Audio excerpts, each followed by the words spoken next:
All right. Welcome, everyone. Yeah,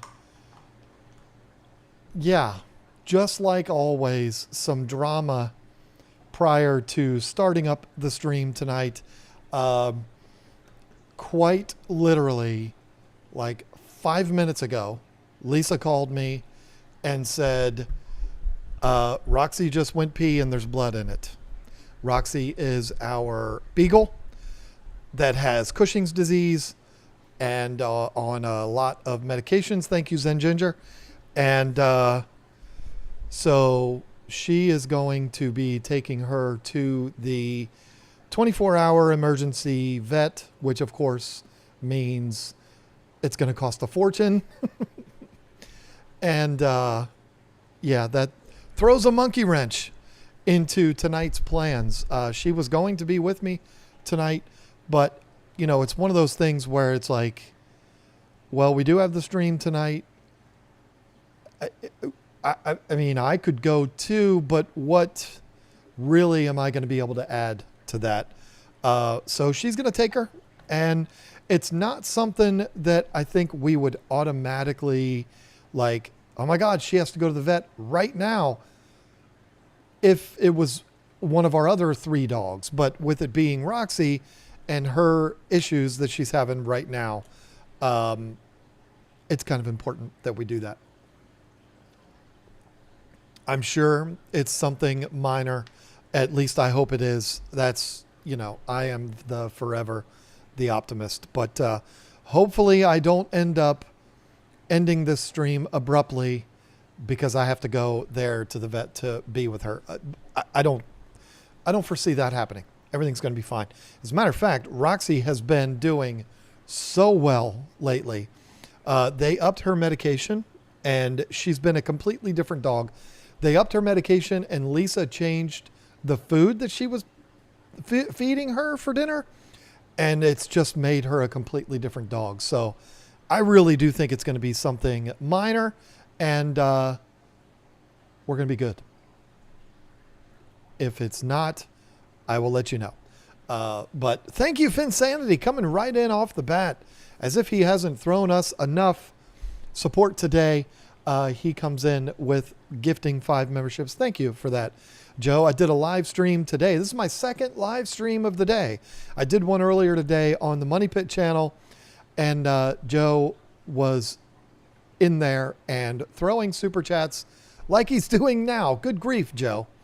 With a $20 super chat, starting things off with a couple of bangs, aren't you there, Joe? Very, very much appreciate the support. I apologize if I am all out of sorts, but you know, my dog's going to the vet, so cut me some slack here.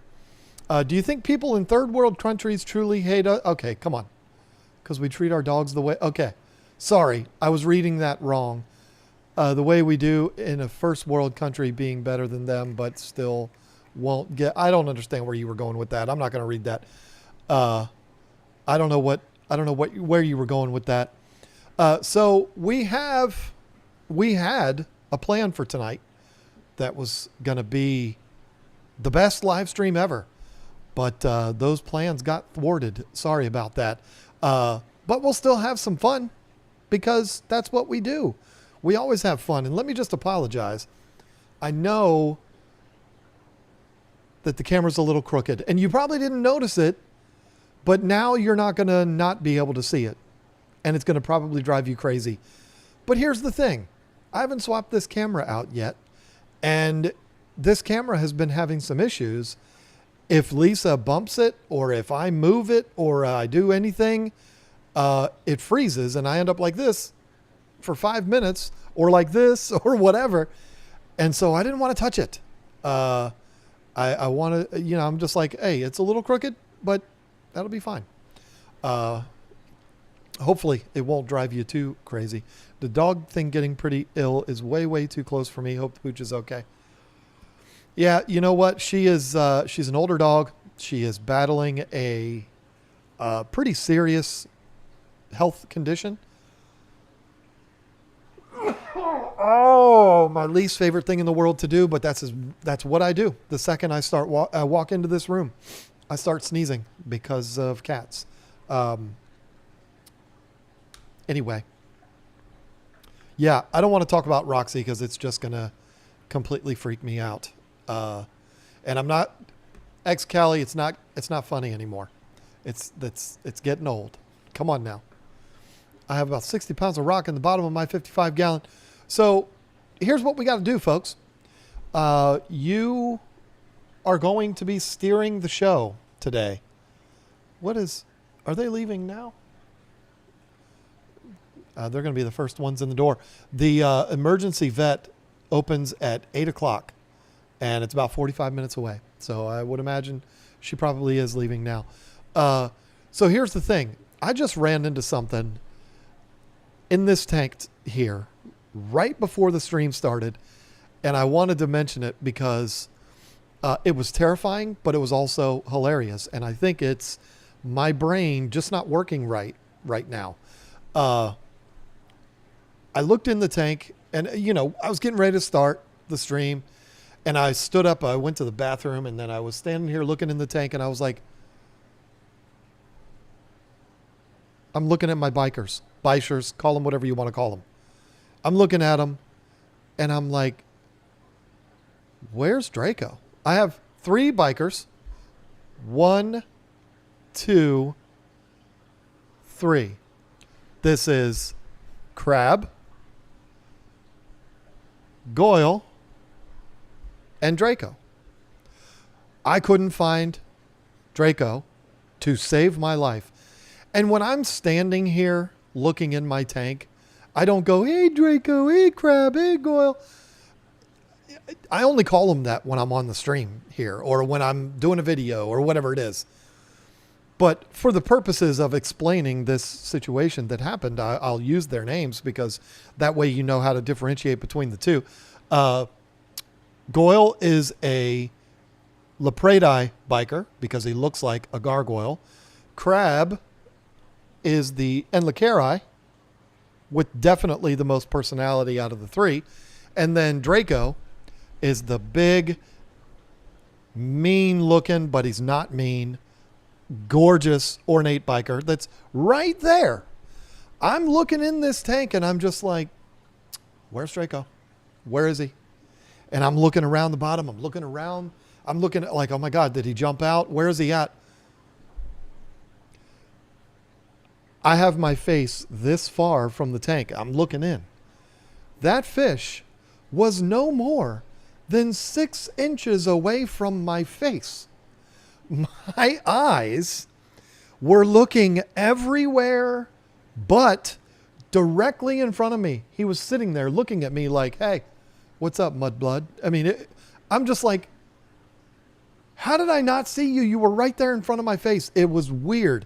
I have to imagine it's the circumstances that occurred right before the stream started that kind of got me out of sorts. But, I'm going to be 51 in a couple weeks. And I think that probably has a lot to do with it too. But anyway, you all are going to have to steer the show for me tonight. Put in your questions in the chat or topic suggestions. Hey, could you talk about this for a little bit? Could you, elaborate on this for a little bit? As long as the question doesn't start with how many, and as long as we don't have any jokers like ex-Cali Kev that's been doing that to me all day. It's not funny anymore. Not the time. As long as it doesn't start with how many, I'll get it. I'll try my best. Anyway, we have the same birthday. Hey, June 24th is my birthday. I think it falls on a Tuesday this year. And I'm going to be honest with you. That day is probably going to come. And I'm not even going to realize that it's my birthday. That's how important birthdays are when you're over 50. You look great on the camera. Very 8K. Oh, well, thank you. That's very nice. If I was to touch the camera right now, I would be frozen in 8K. When in actuality, it's actually 1080p. But age is just a number. That's very true. But I feel my age more and more and more every day. I woke up this morning. My knee was hurting. I don't know what I was doing in my sleep, but I must have been having a party or something. Most of my saltwater fish mysteriously died earlier this week. I inspected the fish, and there were no dots or any unusual activity on the fish. What do you think happened? I couldn't even begin to tell you. Yeah, see, she just drove past here. Y'all haven't been here unless Whip's World or Eric Furlow is in the chat. So you probably wouldn't know how this lays out. But we have a door that's right here that looks out over our driveway. And so if people are driving in or out, I see it out of the corner of my eye. And of course, you have to look. Lisa just drove out to take our dog to the vet. And Roxy had her head out the window and she was doing what dogs do. So I am convinced she's fine. It's probably a UTI, something like that. And that's, I am forever the optimist, so I'm going to maintain that. But listen, Jimothy trains. Dude, there are so many possibilities that could cause something like that. And I can confidently say that I believe saltwater issues you would look at very similarly to freshwater, unless we're talking about like a massive die-off of corals and all of that fancy stuff that I don't know anything about. But when it comes to the fish, you would look at things the same way you would freshwater. Is there an ammonia spike? Are the nitrates too high? Is there nitrate or nitrite?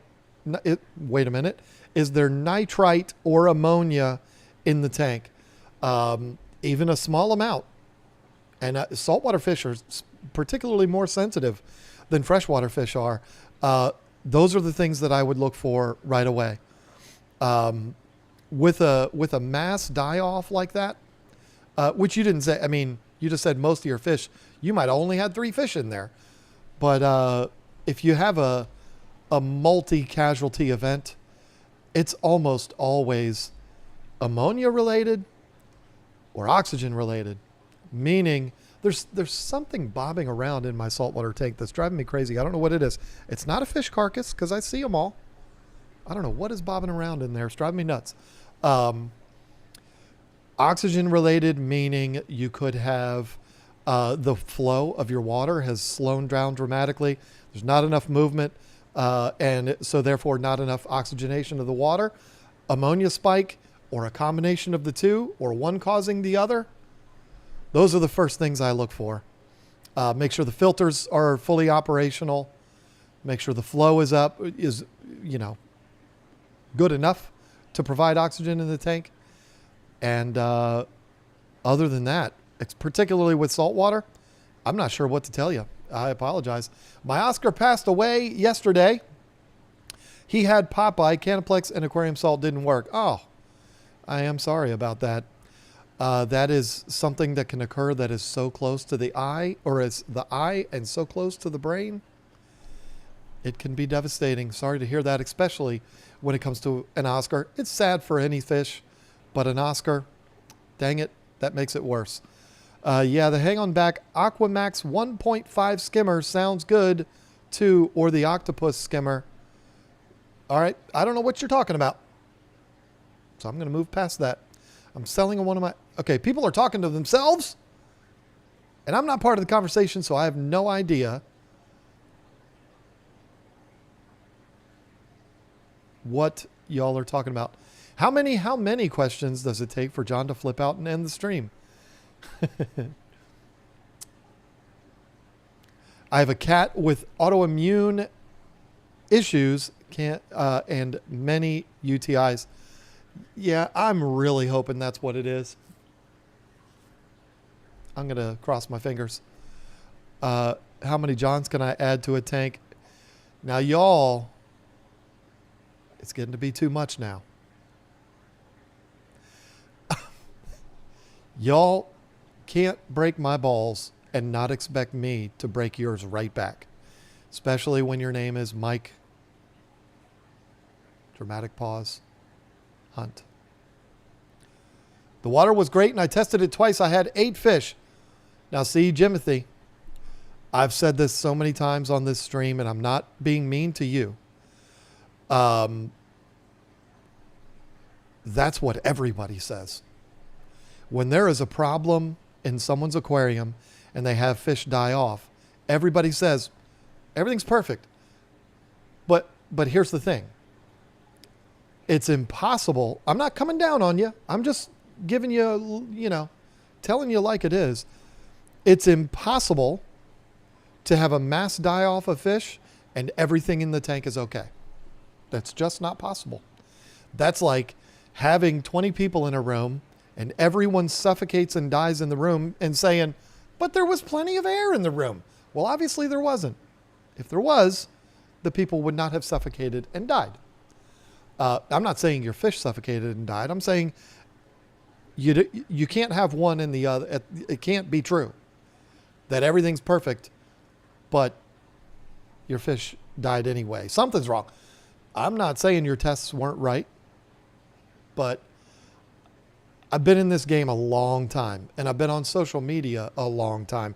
I participated in a lot of forums and a lot of chat rooms and all of that stuff way before I was on YouTube, particularly Monster Fish Keepers.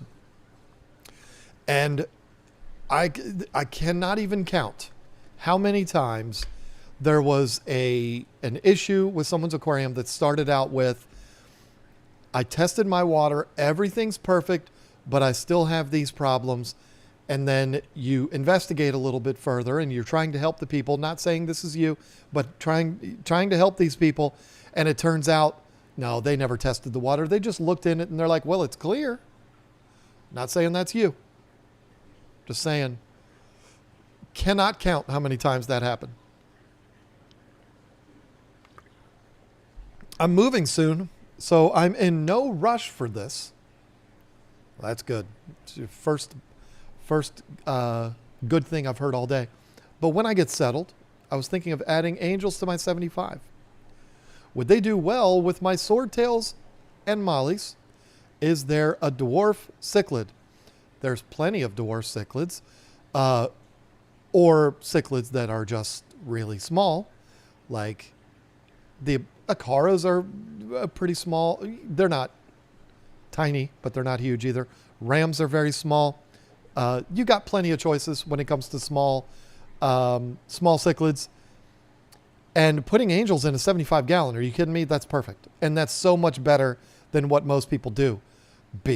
So do that. Absolutely add angels to that tank. And will they mix well with swordtails and mollies? Absolutely. They might pick off the babies, but you might look at that as a good thing because you're like, hey, they're out of control anyway. Mollies can get out of control quick. Oh man. The chat skipped because that's what the chat does. And y'all, I don't know if other people experience this problem, but it drives me absolutely up a wall. And I feel like when Fish Room Fever was streaming, I feel like I heard him mention it a couple of times. My chat looks just like yours does, except I pop it out in its own window. And as I'm scrolling through, it'll just randomly go all the way to the bottom. And that's what I'm talking about when I say it skips. And it drives me crazy. What would you recommend for stocking options for a 37-gallon column tank? All of the fish, all of them that are labeled community fish. Fish that are going to stay 2 inches or smaller. Don't go anything big. You're going to end up making a mistake. Smaller community fish, mollies, platies, swordtails, tetras, rasboras, guppies. That's where you stay with 37 gallons. And I'll say it to your face. How long do bikers tend to live in home aquariums in general? I have known people that have had them for over 20 years. I believe Rachel O'Leary had hers for over 20 years. But I've known people personally that have had them for a really long time. The issue with mine, I've had mine for 5 years now. I've had the Enley, which is right there, and the Lepredi, which is just showing his butt right there. I've had those two for 5 years. I have had Draco, which is the ornate that's staring right at you. And he's laughing at me because he's like, dummy, I was sitting there staring at you and you didn't even see me. I've had him since we moved into here in 2022. But the thing is, the Enley and the Lepradi were, at least it's hard for me to know, because when I look at them every day, you don't notice them getting bigger. But they don't seem like they've really even grown since I've had them. The ornate has tripled in size since I got him in 2022.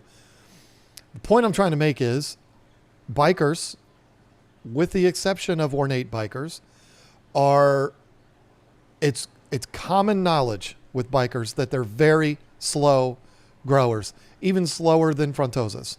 So I have no idea how old my bikers are.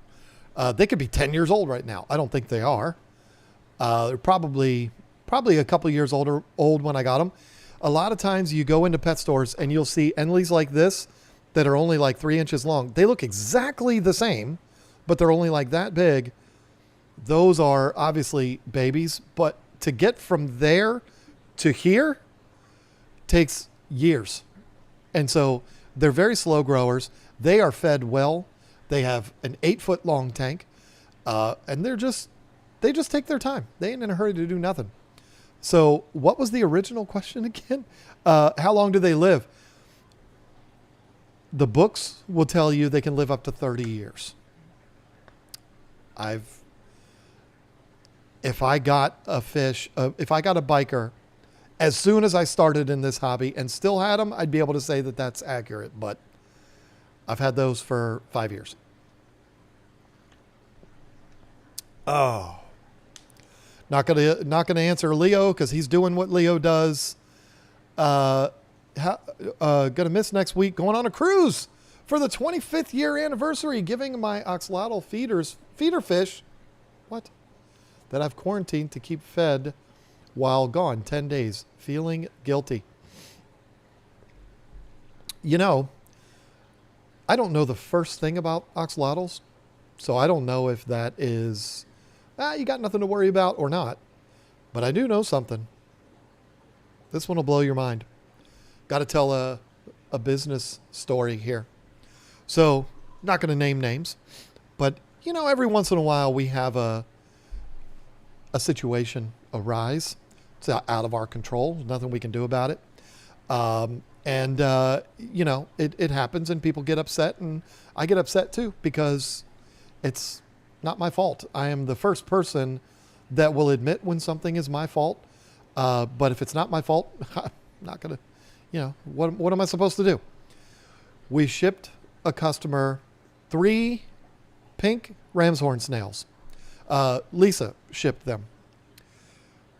There was a period of time, it was several months ago. Well, it was a while, but I don't know. Who knows anymore? But it was a while there. We were using exclusively UPS for plants and snails. The only thing we used the Postal Service for was for dry goods. And we have our reasons. I'm not going to get into all of that, but we are back to shipping everything through the Postal Service now. But this story is about UPS. We shipped a package to UPS. I said that wrong. Via UPS to a customer in Texas. And, you know, we did our part. I think the order came in on like a Friday, which meant we shipped it out on Monday. We don't ship snails on Friday because that would be dumb. Plants and snails we ship on Mondays and Tuesdays, just like everybody else. Sometimes Wednesdays, but usually it's just Mondays and Tuesdays. So we ship these snails on Monday, get like 4 days later, get a notification from Shopify, which is who we have our website through, that there's been a chargeback submitted on our website or for an order. Oh, great. These are the bane of every retailer's existence, is the dreaded chargeback. There have been some that are warranted. This one Was not. The package was delayed. I don't know why. UPS is actually quite reliable, which is why we switched everything over. But the problem, they're not perfect. And sometimes problems arise and you can't see it. You can't predict it. But sometimes a package is delayed. And this one was delayed. When you look at the tracking information, it would say, it's on its way. Here it is. It's running late, but here it is. It's coming. He just decided to blow that off and go straight for the chargeback, which a chargeback, I'm sure everybody knows, but just to clarify, is basically contacting your bank and saying, hey, we ordered this. We didn't get it. We want our money back. And you bypass the retailer. It's a whole thing. And like I said, sometimes it's warranted. In this case, it was absolutely not. Everything is documented. You can look at everything and you can see, well, John and Lisa shipped this on Monday. It's now Thursday. It's not here yet, but I can look at the tracking and I can see that it's on its way. But you know what? That's still unacceptable. Chargeback. So he emails me on Friday after the chargeback and asking me about it. My package isn't here yet, blah, blah, blah. And I said, well, if you had emailed me, I would have said, all right, listen, we're going to make sure that these snails get to you. You don't have anything to worry about. We're going to take care of you one way or another. If you never get the package, we will send you another batch. However, it's still on its way. So I don't want to send another one when this one is still on its way. It would be different if UPS said, oh, this package is gone. It's just gone. So anyway, I said, we would have done that. But since you did the chargeback, I can't do anything. I'm not going to send you another batch of snails because you did the chargeback. That would be absurd. He was very apologetic. Oh man, I'm sorry. I jumped the gun on that. If I cancel the chargeback, can you send more? I said, of course I can. I told you, we're going to take care of you one way or another. You paid for these snails. You're going to get these snails. But I'm not going to send them out when, So he emails me again a couple days later and is like, I can't cancel the chargeback. You have to do it. Well, no, it doesn't work that way. If I could, as the retailer, cancel chargebacks, there'd be no such thing as chargebacks. If it was possible for a retailer to cancel that, it would be an option that does not exist because every retailer would be like, nope, cancel that. So I would say, I can't do that. It's not within my power to cancel a chargeback. You have to do that. Get it figured out. We'll send you another one. Or maybe the other ones will just show up and you'll be good. And this was the problem that I had with it. This is why I felt so weird about it, because you submit a chargeback, it's still on the way. What if it gets to you the next day? And I'm out the money that I had to give back to you and a $25 chargeback fee. I wasn't very happy about this scenario. So I said, I am not sending you another batch until we get that part cleared out. Well, you need to cancel the chargeback. No, I can't do that. You have to do it. Nothing gets done. So, very long story short, 2 months. I'm not joking with you. 2 months in the making. At least Lisa said it's 2 months. You know what I'm going to do? I'm going to look up right now, not giving names, but I'm going to tell you the exact dates that this whole thing transpired because I remember the person's name. When things happen, I don't forget names. I remember. I'm going to look this up. Not going to tell you this person's name because I'm sure this person is a good person. There's no, it just, S happens sometimes. Let me go to this. Probably because I'm streaming, this wants to run super slow right now. There was a problem loading your page. Of course there was. Why wouldn't there be? I'm only live in front of 74,000 people. Let's try this again. I really want to look this up. we were planning on talking about this when Lisa was going to be on the stream with me, and she actually had the receipt in front of her. I can't log on here. I don't know what the deal is. Where's my phone? Let's look it up on here, because the dates are significant here. It might even be that one. No. Okay.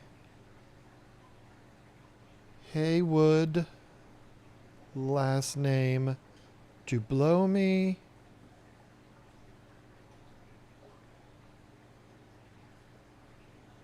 I don't know what's going on with Shopify right now. They must have had a serious meltdown. This is not normal. Okay. Can't look it up. So I can't give you the exact dates. I don't know what's going on here. But it was 2 months that this went on. I get a text Wednesday from my old UPS driver. He's not physically old, but he's my past UPS driver from when we lived in Virginia. He sends me a picture. He's a friend. He sends me a picture of a box that was sent to my old address. Now, this customer didn't do this. UPS sent it back to that house. Why? Because the customer refused delivery. Oh yes, the plot thickens. But it got sent to that house, our old house. Couldn't figure out why that was happening. So he said, I'll take care of it. I'll get it sent to, he has my new address because this has happened before. He said, I'll get it sent to your house. I said, thank you very much. Thankfully, it doesn't cost him anything to do that. Otherwise, I wouldn't let him do it. I would have just been like, throw it away. But we got it back, and it was that guy's box, written right on it by the UPS driver. Customer refused. Gets sent back to us, and I'll be damned. I'm telling you the honest truth. And Lisa was going to bring them here to show you, but then, only one of the 3 snails died. This package was shipped to Texas 2 months ago. Got lost by UPS. Then a delivery was attempted. Customer refused. Don't know why. He's probably mad at me, whatever. So they shipped it to my old house in Virginia. Then from that old house to me, it was in March when it was shipped. And only one of the snails died. And the interesting thing about it is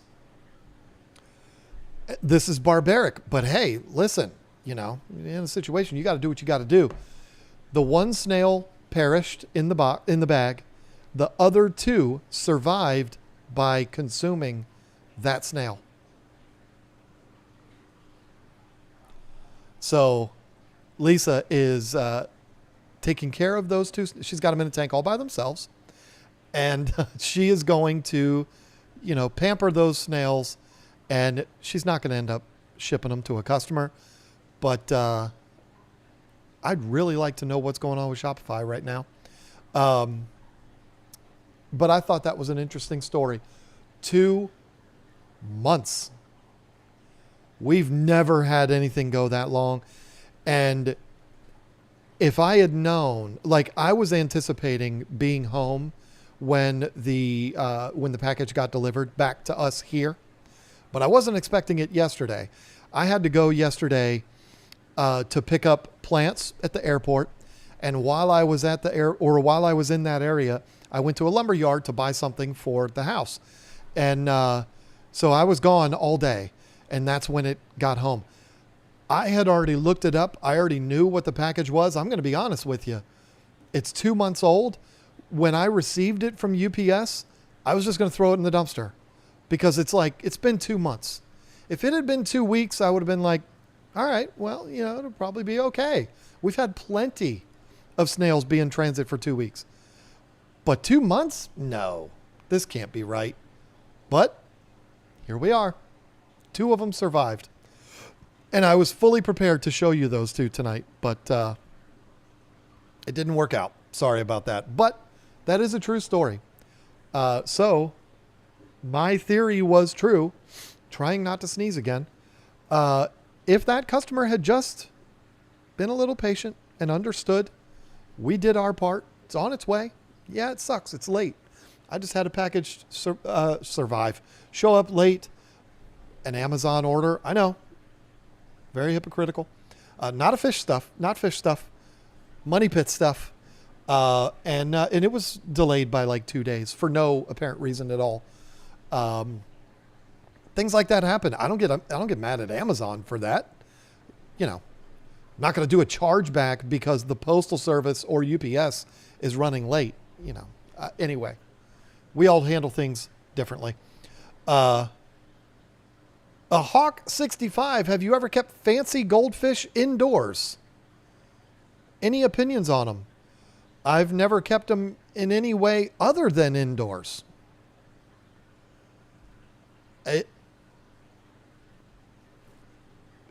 I've never even entertained the idea of putting fancy goldfish in my ponds. Yeah, I did say ponds because we have the tote now, or the tub now, that's full of guppies. So I wouldn't put a goldfish in there anyway. But yeah, my opinions on them. I think they're adorable. They are goofy and silly and funny, and I love goldfish. So that's my opinion on them. Buddy has a gar. This is from Hip Hop Hillbilly, Hip Hop Anonymous. Did anybody see the trailer for Happy Gilmore 2? Am I the only one that thinks it looks really bad and really dumb? And I love Adam Sandler. Happy Gilmore is one of my favorite movies. Happy Gilmore 2 looks really dumb. Hip Hop Hillbilly. Buddy has a gar and wants to breed feeders. Are rosy minnows easy to breed in safe? See, I don't understand. I wish y'all would spell with words and not letters. And safe as a live feeder for a gar and an Oscar. Better options. Yeah, they're safe. That's what a lot of people do. I think it's dumb. I think it's ridiculous. And no, it's not true that gar will only eat feeders. That's just stupid. Anybody that tells you that is wrong.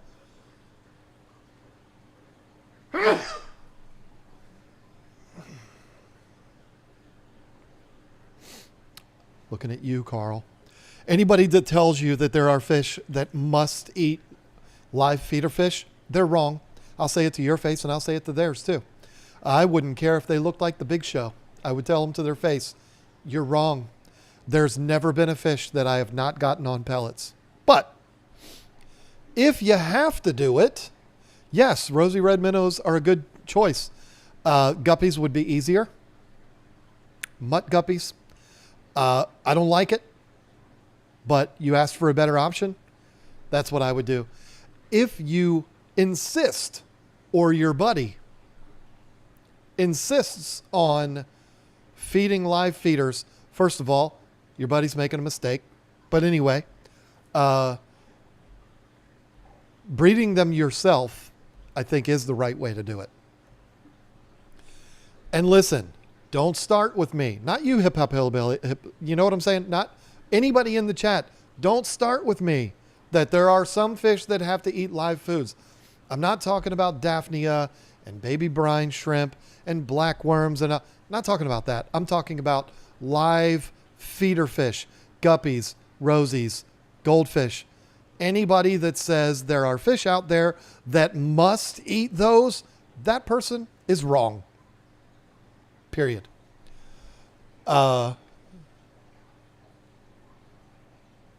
Finsanity, yeah, Zen Ginger, you noticed. I skipped right over you. How dare you on a night like this? One choice for income, woodworking or fish stuff, if you had the only say in the matter.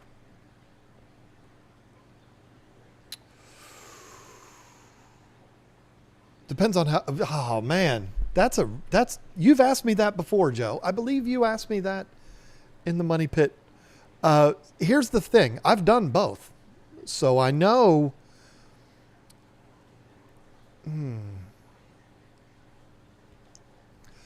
Man, I'm going to stew on that for a minute, Joe, because that's a hard one to answer.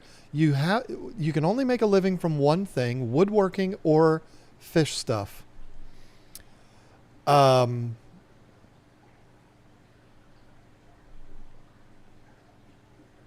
tell you what I would do, what I would like to do, the way I would like to do it.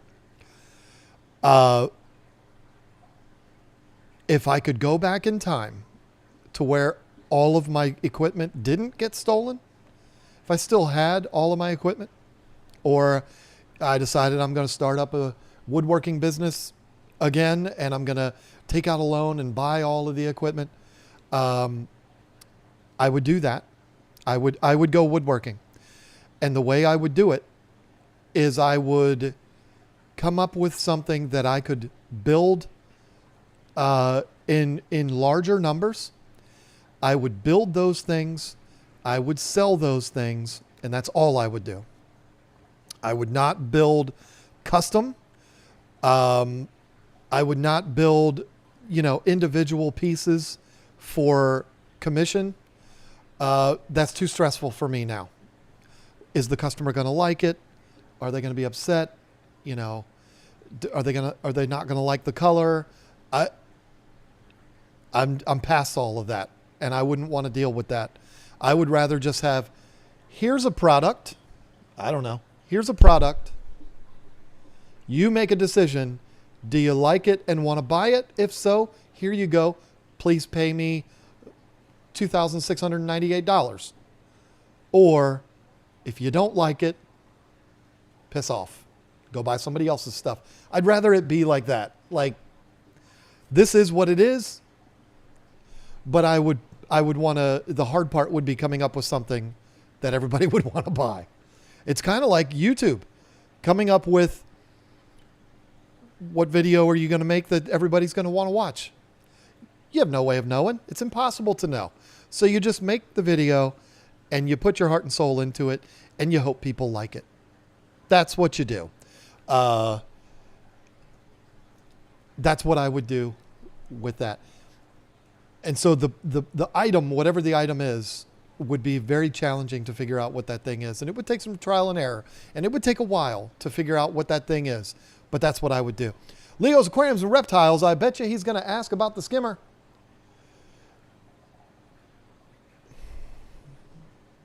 I see what you're doing now, Leo. Mandy told me to ask you. Don't be mad at me. Oh my God, if I could refund Super Chats, I would. It's really getting old now. I'm sorry, Leo. It's not just you. It's just not funny anymore. It's getting old. If I could refund Super Chats, I would do it. I don't know why people are entertained by that. Dennis gifted 5 memberships and didn't say anything about how many, just for the sole purpose of pissing me off. He did it for the love and for showing gratitude, and he does that every week. Thank you, Dennis, for that. You don't have to do that every week, I promise. Kaylin Shepard, hello, glad I made it to the best live stream of all time. Hey, listen, it is a blessing to be able to be in here right now and see all of this carnage. People intentionally trying to get under my skin, paying money to get under my skin, and then you ask the question, why would they do that? Why is that funny? Why is that entertaining? I guess that's the world we live in now. Killer Kitty. Ooh. Bless you, good sneeze. There's nothing on earth except for getting asked how many. There's nothing on earth I like less than sneezing. It is the worst. A Hawk 65, could you build your own fish warehouse by hand? No. Well, yeah, I could. Would it be the fish warehouse that I would want? No. Would I ever see it done? Probably not. Because doing something like that yourself takes forever, especially if you're me. If I had all of the equipment scissor lifts and forklifts and the forklifts, whatever they're called, the forklifts that are on a long boom arm to lift up like trusses and stuff like that. Yeah, I could do it. I have the knowledge. Give me a plan and I could absolutely do it. Would I want to? Oh no. You want to watch two extremely hardworking men. You want to watch two men that are superb at what they do. You want to watch them do what they do that they're superb at. Watch the YouTube channel RR Buildings. The letter R, Buildings. Those two guys are gods amongst men. I don't know how they do what they do.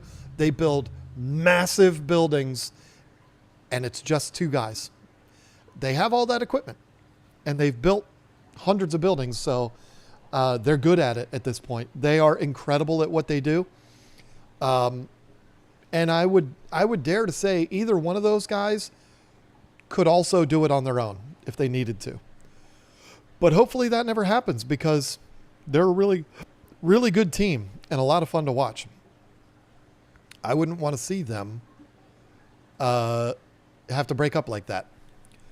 My turtle bit my Oscar and I switched him to my other 75 gallon. He got Popeye about a week later. Are you the one that said that your Oscar passed from that? That's unfortunate. Turtles can have some nasty stuff in them just like fish can. Again, this is why feeding live fish is a dumb thing. If you're breeding them yourself, you can contain, and you have a less likely of a chance of something going wrong like that. Obviously, you didn't grow your feeder fish or you didn't grow your turtle, and the Oscar didn't eat the turtle. But you know what I'm saying. There was nothing that was a feeder there, but yeah, that's why you don't do it. I have a 210 gallon Aquarium. Do you trust the stand, and do you know how much additional weight it can hold?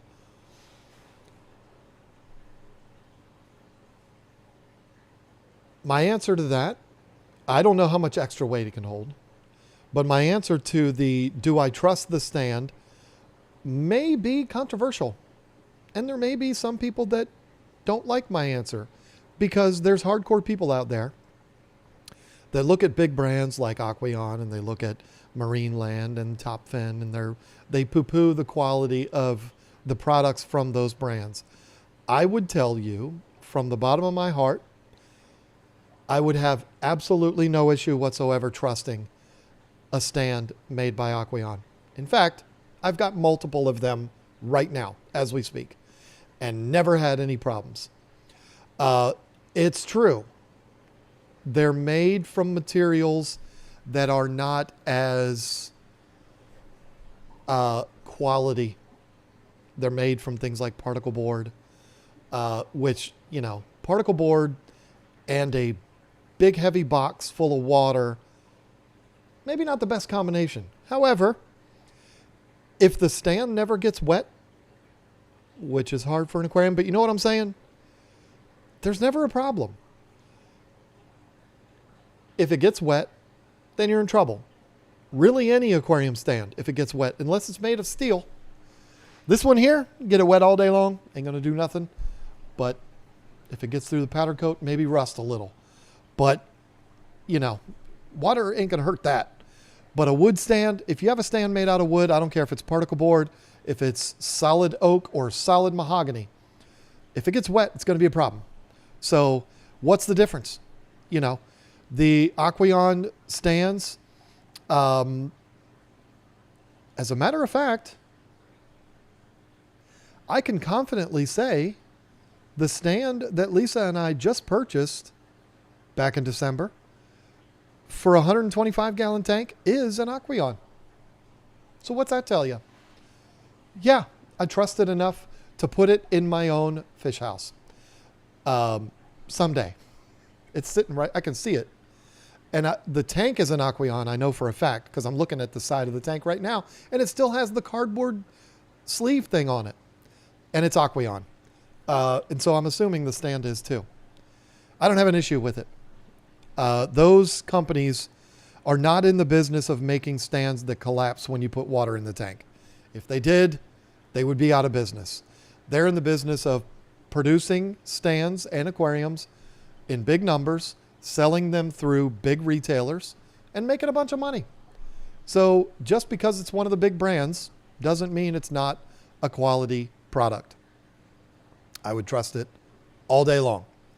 I have 5 swordtails, 3 zebra danios, 3 albino cory cats, 1 red-eye tetra, and a handful of guppies. Which of these is most likely eating my fry?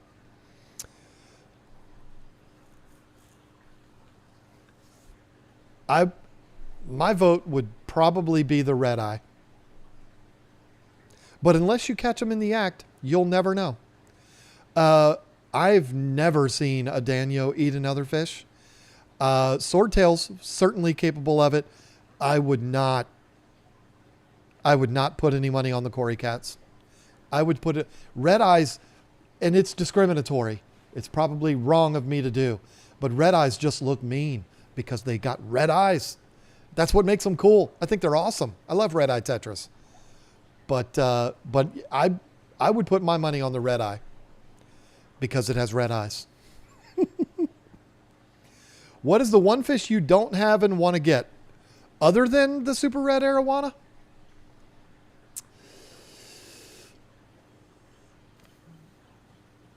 That's tough.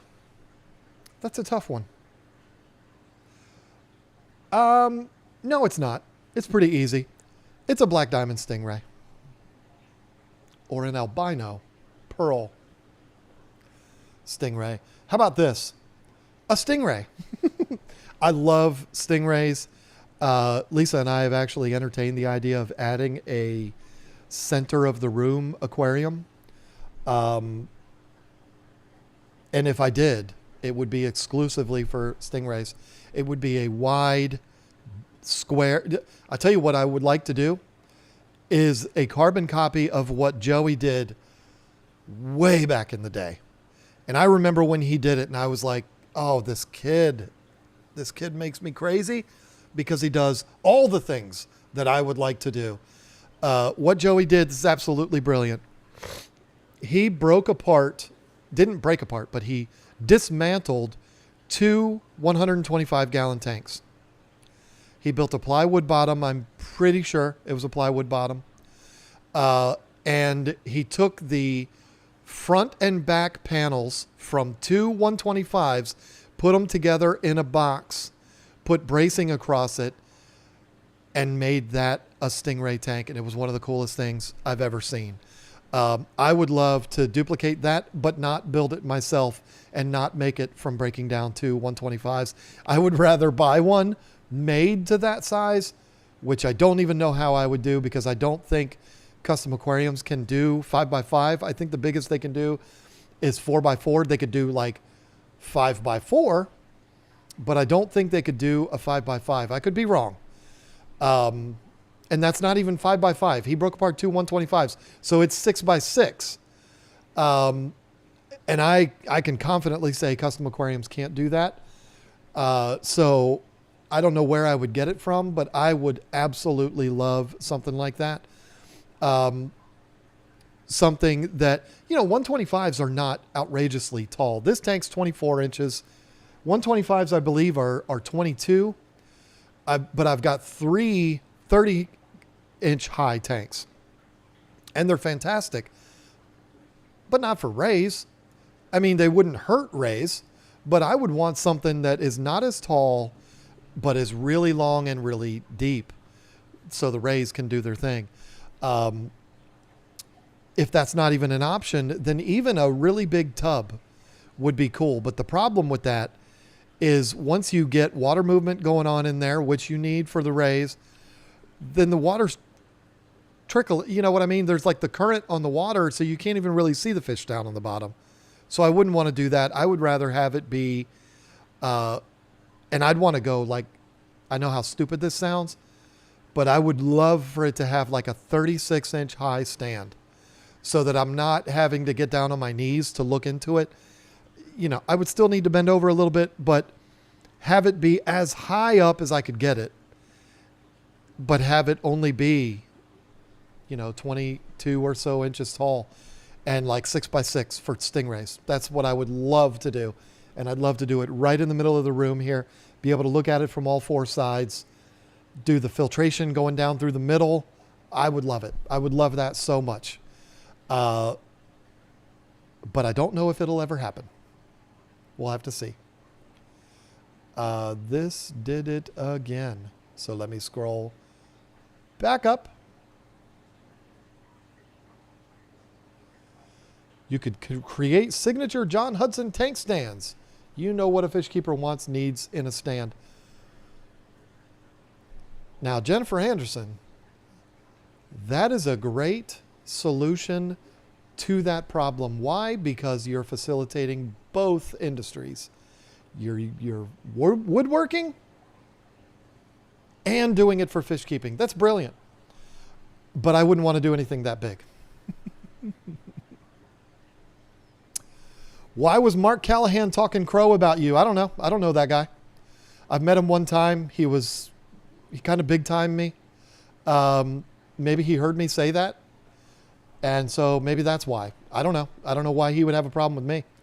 Never said anything bad about him. But you know what? Sometimes people just don't like you.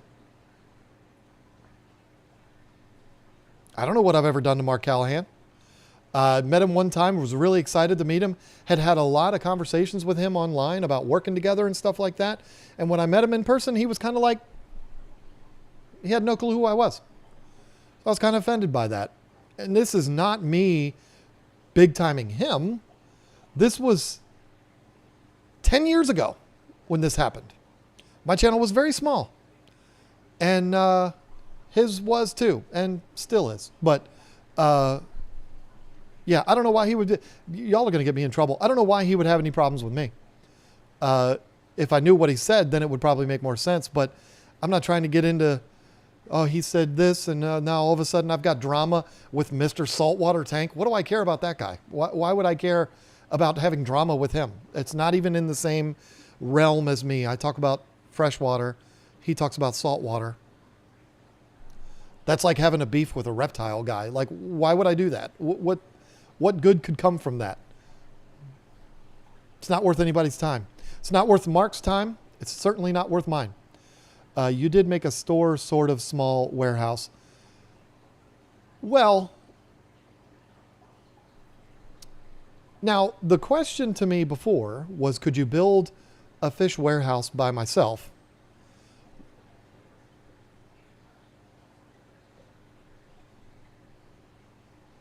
The way I understood that question was build the building myself. That was how I answered that. If the question was, could you take a building and make a fish warehouse out of it? Could I do that by myself? 100%. I've done it multiple times. I could certainly do that. Will I? No. Because the question would become, why? What do you think about fish food that is shaped like shells and fish that are time release for when you're on vacation or whatever? I've never really liked the concept of that, if I'm being brutally honest with you. And the main reason why I don't like the concept is because I just don't really know a lot about them. I don't know what they're made of. I don't know, to me, fish food sitting in an aquarium for a week is a bad thing. So I don't like the idea. But those are made to not cause a problem in the tank. I don't know what they're made of. I don't know what they have in them. I don't know what the fish are getting out of them. And I personally, I think it's a money grab for companies that do that. I couldn't even tell you a single company that makes those. I just know, like, the big brands do that. Like Tetra probably has one. The big, huge brands like that. And everybody that manufactures those knows that most fish will be fine if they don't eat for a week. Do they like it? Of course not. Is it ideal? No. But fish can go, don't do it, but fish can go a week without eating. I know how crazy that sounds, but they're going to find little things around the tank. They're going to find little things that you don't even see, and they're going to scrape algae off the rocks, and they're going to find stuff, uneaten food that's buried behind the rock. They're going to figure something out. And, if you never feed them, then they just start eating each other, and you don't want that. That's not going to happen in a week, though. So, I don't know. I feel like anybody that does that is just doing it as a money grab because they know people are going to freak out. Like, oh my God, I'm going to be gone for 4 days. My fish are going to die. No, they're not. The hubby waited until this morning to tell me we're having family up from Georgia this weekend, cleaning frenzy. Oh, you know how much trouble I would get in if I did that, Leslie? Lisa would... Whew. Thankfully, I have a cemetery in my backyard. I think I'd probably end up in it. Your husband is a brave man, Leslie, because I'd get in big trouble if I did that. I was late tonight too, but not because of the Switch 2. What's this? Oh, the Switch did come out, didn't it? Yeah, I've never really, I'm 50. So I've never really gotten into that. But I am excited that Superman's coming out on Fortnite this weekend. At least he's supposed to be. So, so much for saying, no, I'm grown. I don't do that stuff. When I was a teenager, the Switch 2 would have been the best thing ever. But now, it's like, if I want to play video games, I'm just going to go sit in my office and play on my 50-inch TV. You kidding me? That I got for free, by the way. How did I get it for free? I'll tell you. This is why you should go to these big fish conventions. I haven't been to one since late 2023. But what happened was I drove to Daytona because I'm a baby and I didn't want to fly. And I was down there. Lisa flew down and then she was going to ride back up with me. And she did ride back up with me. And so my friend Jay Wilson knew that I drove. So he said, hey, John, guess what? This 50-inch TV right here, brand spanking new, still had the plastic wrapper around the frame. He said, this is going in the back of your truck and going back up to North Carolina with you. I said, oh, is it? He said, yep. And that's how I got it for free. Everybody say hi to Carl. Say hi to everybody, Carl. So it's not like I got it because I'm a person that's worthy of getting stuff like that for free. So what happens is these companies, not all of them do it, but a lot of companies understand that the expense of transporting booth stuff back and forth from a show to their warehouse and then 2 weeks later to another show and transporting this stuff all over the place just doesn't make economic sense. So at the end of the day, they just want to get rid of it all. And some manufacturers, some companies, CJ's certainly not the only one that does this, will go to an event and buy the stuff that they need for the booth. They'll go to their local IKEA. A lot of times you see these conventions are real close to IKEAs. They'll go to IKEA, buy some really cheap bookcase type stuff, take it to the event, assemble it, use it for their booth for the weekend, and then when the event's over, give it away or throw it away. And that's what they were going to do with that TV. So it's not a super high-end OLED, crazy unbox therapy type TV, but it's a great TV and it looks beautiful. And that's what I use for my PlayStation. I play Fortnite on it with my grandson, but I'm not playing right now because the Star Wars season sucks and I suck at it. So once the superhero theme starts up this weekend, I'll be back at it. Do snails eat fry? Not that I've ever seen. Have you seen how fast snails move? Carl, did you hear that question? Hey. Hello? Don't turn your back on me. Did you hear what that person asked? Would snails eat fry? Did you hear that? Can you believe that? So here's what will happen. And plecos get this rep too. A fish will die, and it'll be down on the substrate, and then the pleco will go over and start picking at it, because that's what plecos do. And then somebody will walk in the room and say, oh, my horrible pleco killed the fish. No, the fish was already dead.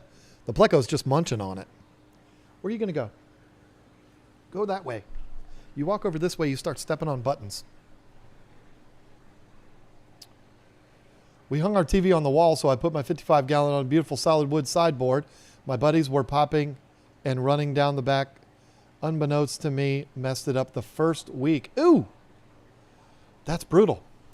If you were moving and starting fresh, what's your first tank setup you would recommend? Are you asking what I would do, or are you asking what I would recommend like a new person do? Because the answers would be very different. We talked about this on the Money Pit this morning. It wasn't this morning. It was early afternoon. There's a possibility someday Lisa and I might downsize as far as our house. We haven't talked about it, but I'm 50. She's not. She's a lot younger than that. I robbed the cradle. But, you know, it's one of those things that you just use common sense. Carl, you're going to mess up my camera, and I'm going to yell at you, and then everybody's going to be mad at me. Okay, thank you. But reality is what reality is. I'm going to be 51 in a couple of weeks, and not getting younger. For some reason, age goes that way. It doesn't go back down. So when I get to the point where I'm 73, oh my goodness. Lisa got to the vet. I will keep you updated on what's going on here. So if we did that, and I was 73 and we downsized because I can't take care of 4 acres anymore. It's too much grass. There's too many sticks laying on the ground. I can't keep a nice straight edge on the driveway. I'm out. Let's sell this place and go live in a small house somewhere. I would probably, well, it would depend on the house, wouldn't it? I mean, if I bought a small, not small, but smaller than what I have now, like 1-story house on a basement, and the basement was finished, I'd get a 240, and I'd put it down in the basement, and that I would have a 240.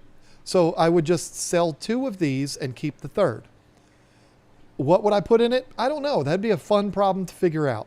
You didn't ask what fish I would get. You just asked the tank setup. I would get a 240. I'd put a couple of big monster canister filters on it because silence. And I would put whatever I want in it. I'd probably do the Yellow Labs thing again because it's a really easy tank. It's a lot of fun. I don't really have to deal with much aggression. I don't think we've lost a single fish in that tank from aggression. We've lost fish in there. I'm not going to lie to you about it, but I don't think any of them have been lost to fighting.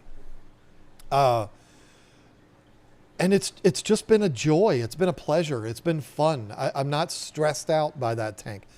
My peacock and hap tank stresses me out because I'm like, oh, that one's getting beat up again.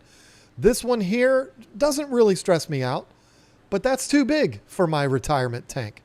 So, you know, it's not like I would get rid of this because I'm miserable with it. No, this is my favorite tank. I love it. Well, this one in the Yellow Lab tank.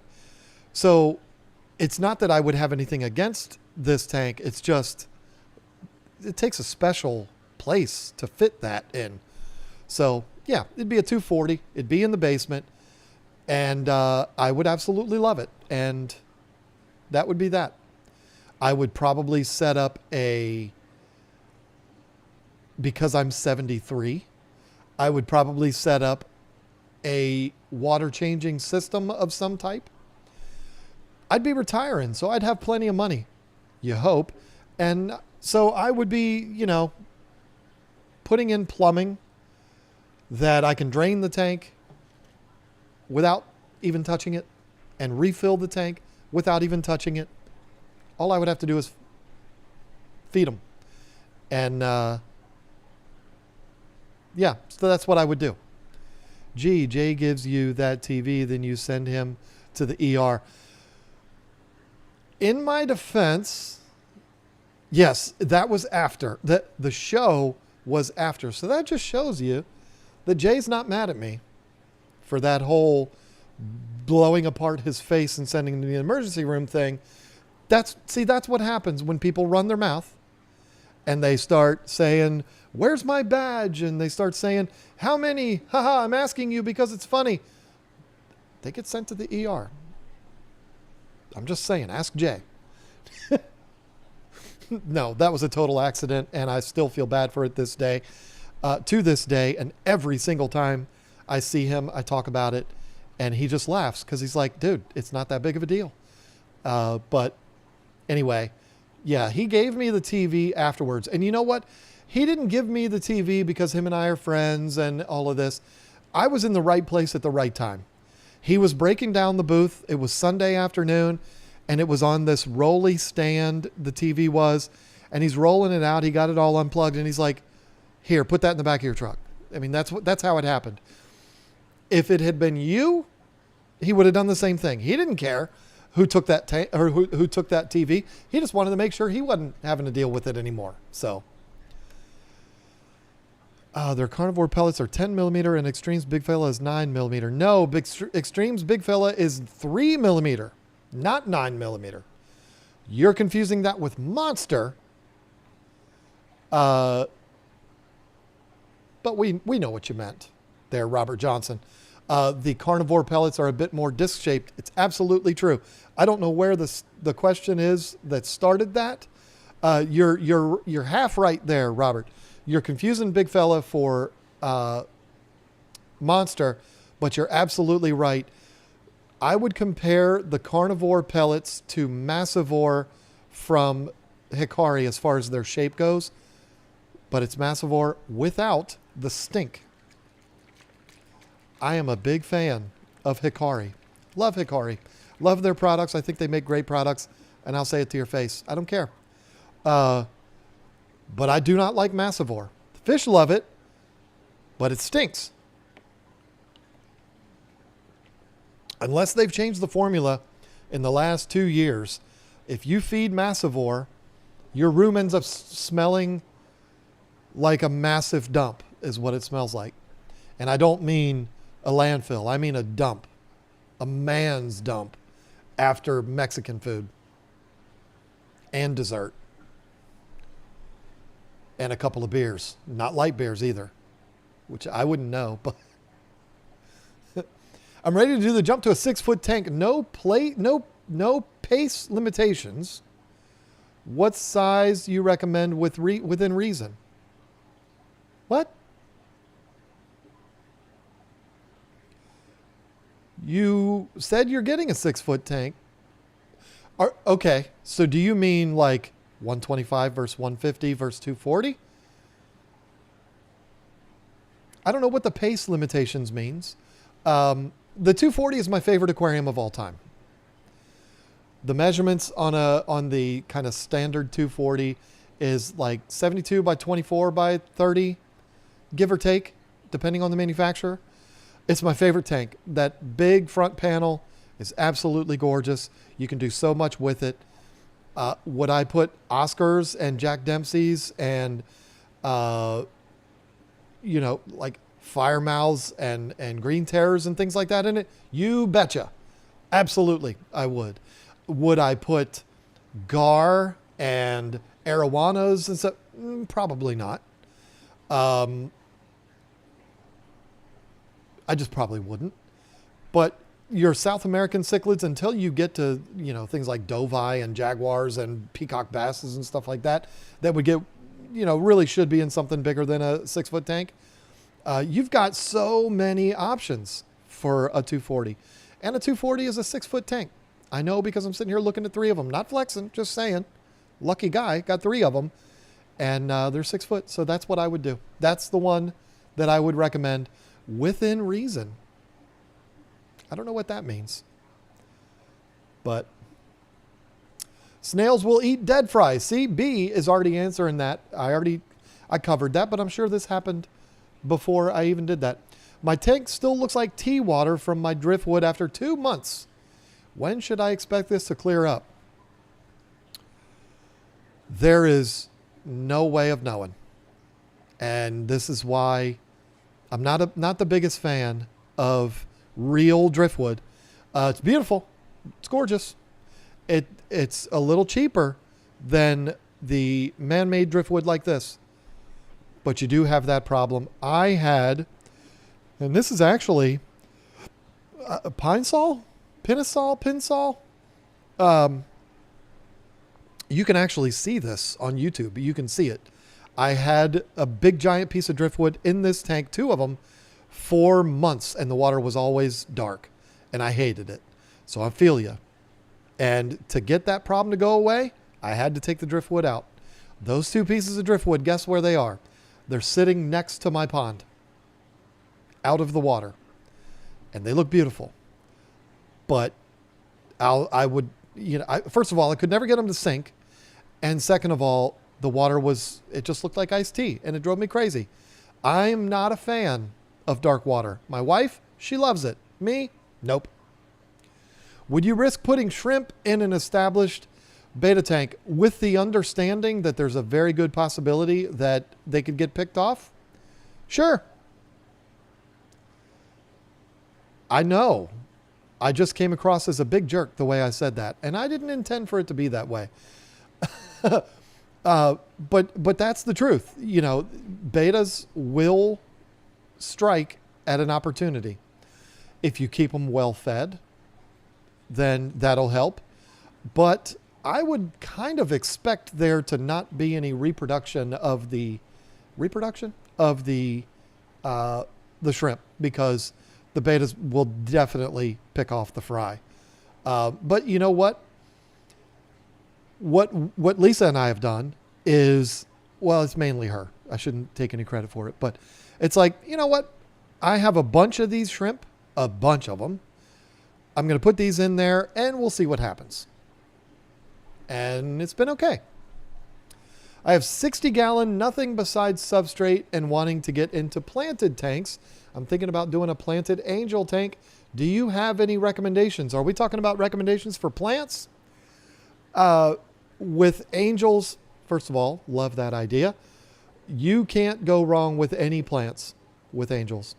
A lot of people would recommend to you long plants like sword plants and vallisneria, and longer stem plants like bacopa and things like that. That's a great recommendation. But why limit yourself to only that? With angels aren't going to bother plants at all. You can put anything in there. Anubias, crypts, bucephalandra, put it all in there. I mean, really, whatever it is that you want to do, angels are not going to be a concern when it comes to that. Carbon, it'll clear it right up. If it's that severe, will it?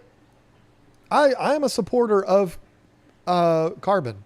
But if it's that severe... Oh, what is my page frozen up here for? I don't know if that's just me or if y'all are seeing it too.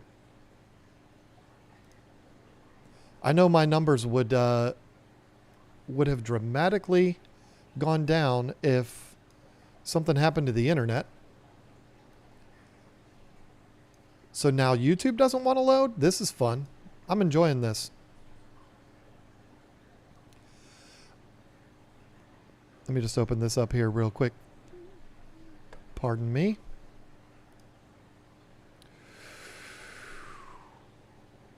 Technology is so fun. And of course my mouse mouse battery is dying. Okay. So I have, okay, the chat's still active, so I think we're okay. The only thing I dislike about Apple computers is this right here. Now, on my main computer in my office, I use a different mouse. I don't use this. But for a company that is so like stuck on design, whose idea was it to put the charger on the bottom, making this completely useless when it's on the charger?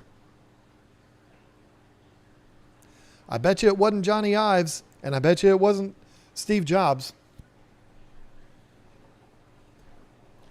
Would never do something so stupid.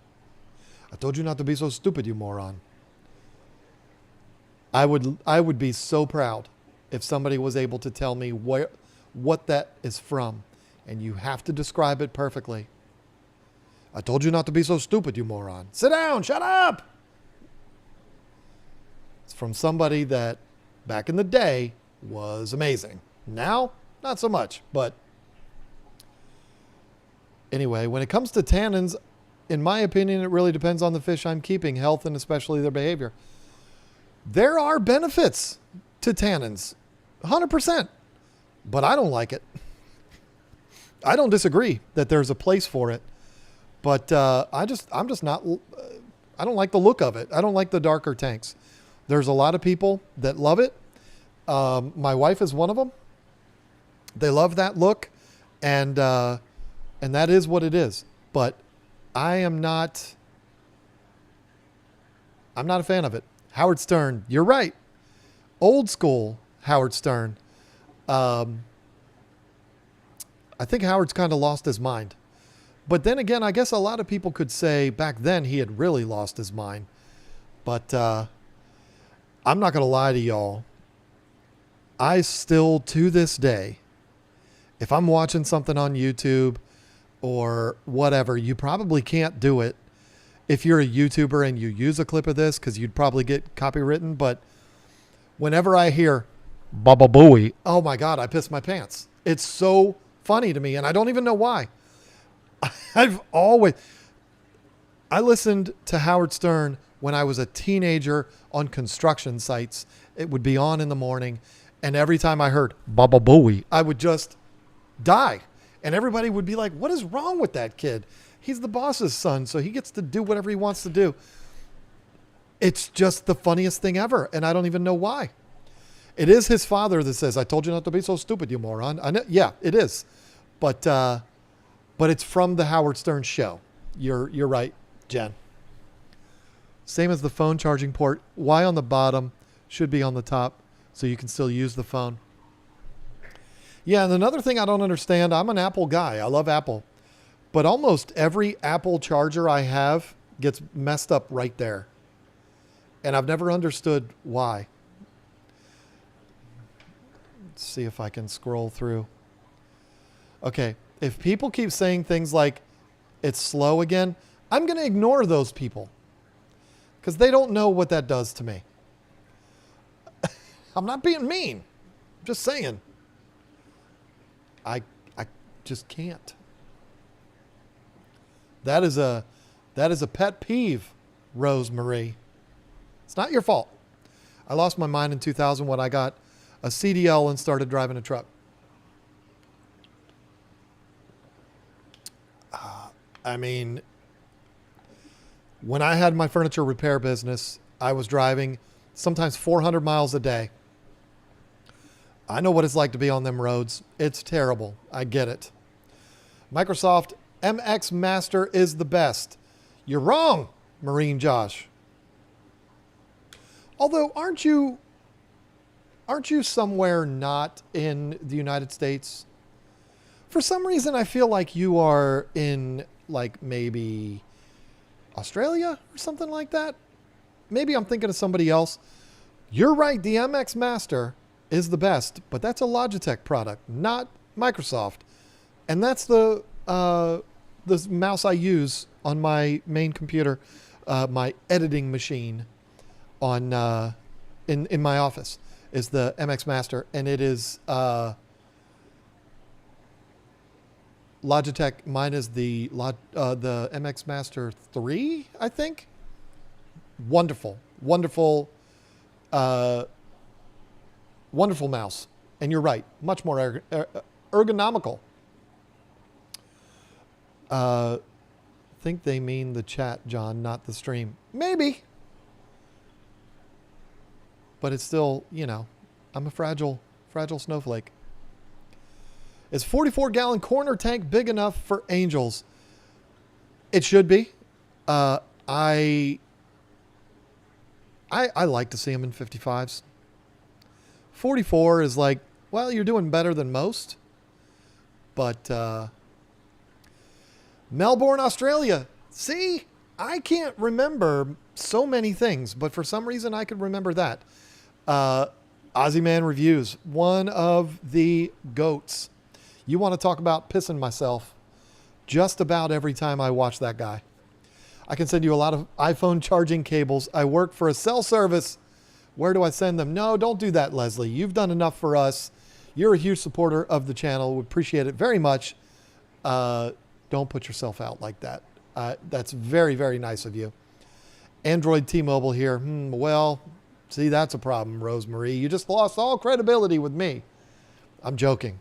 My wife is a crazy Android user. The new USB-C Apple chargers seem like they might last longer because they're woven. That's true. Instead of being covered with that rubber.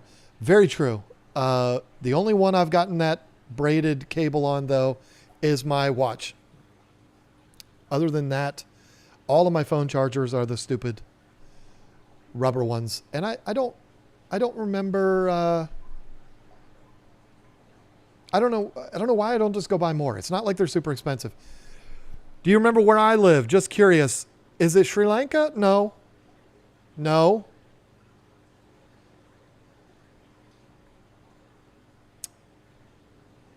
It's Asia. Daggone it. I don't remember, but I know you were talking about moving to Southern California. See, I do remember those things. I don't know what she looks like. She could be a beauty queen or look like a troll. I don't care. Listening to Robin Quivers talk always made me feel something. That voice. Robin is not a bad looking woman. Who does Robin remind me of? A little heavier Viola Davis, perhaps. I mean, Singapore. That's what it was. See, I said Sri Lanka. Close, right? I'm not saying close geographically, but the word is close. What are your thoughts on using the new Fluval AC110 and under gravel filter on a 75? I plan on using it with a big guppy breeding colony.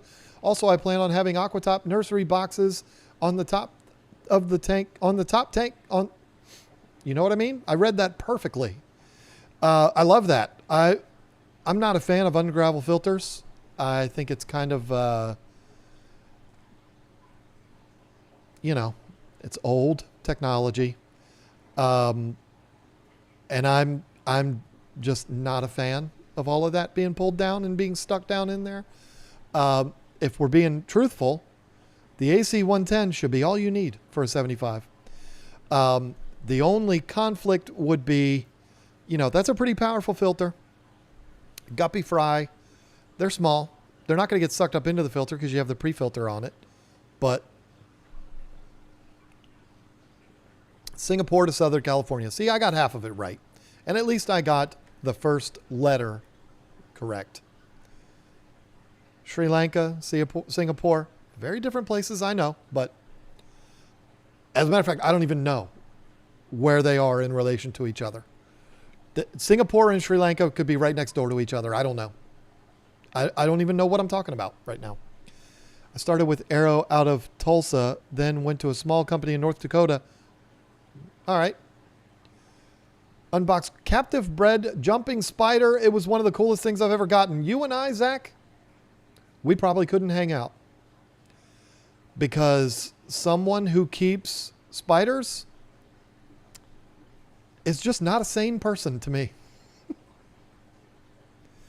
Coming from somebody who's married to a woman that has 13 cats. I don't like spiders. Not even one bit. I like you, Zach. But I don't like your pets. I think your pets are terrible. I am one of those people that believes the only good spider is a dead one. My wife says that about snakes. I don't care about snakes.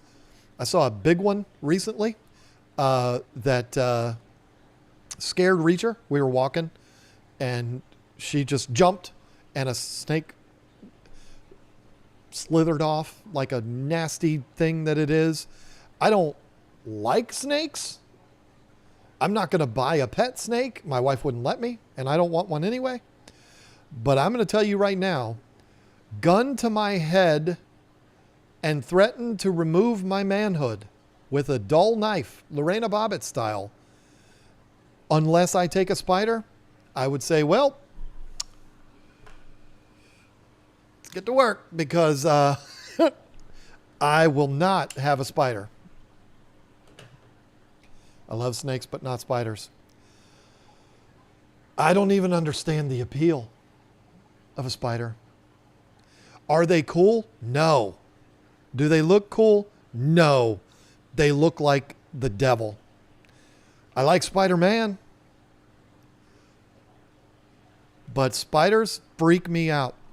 I like to keep this show family friendly, so I'm not going to say the words that I would like to say.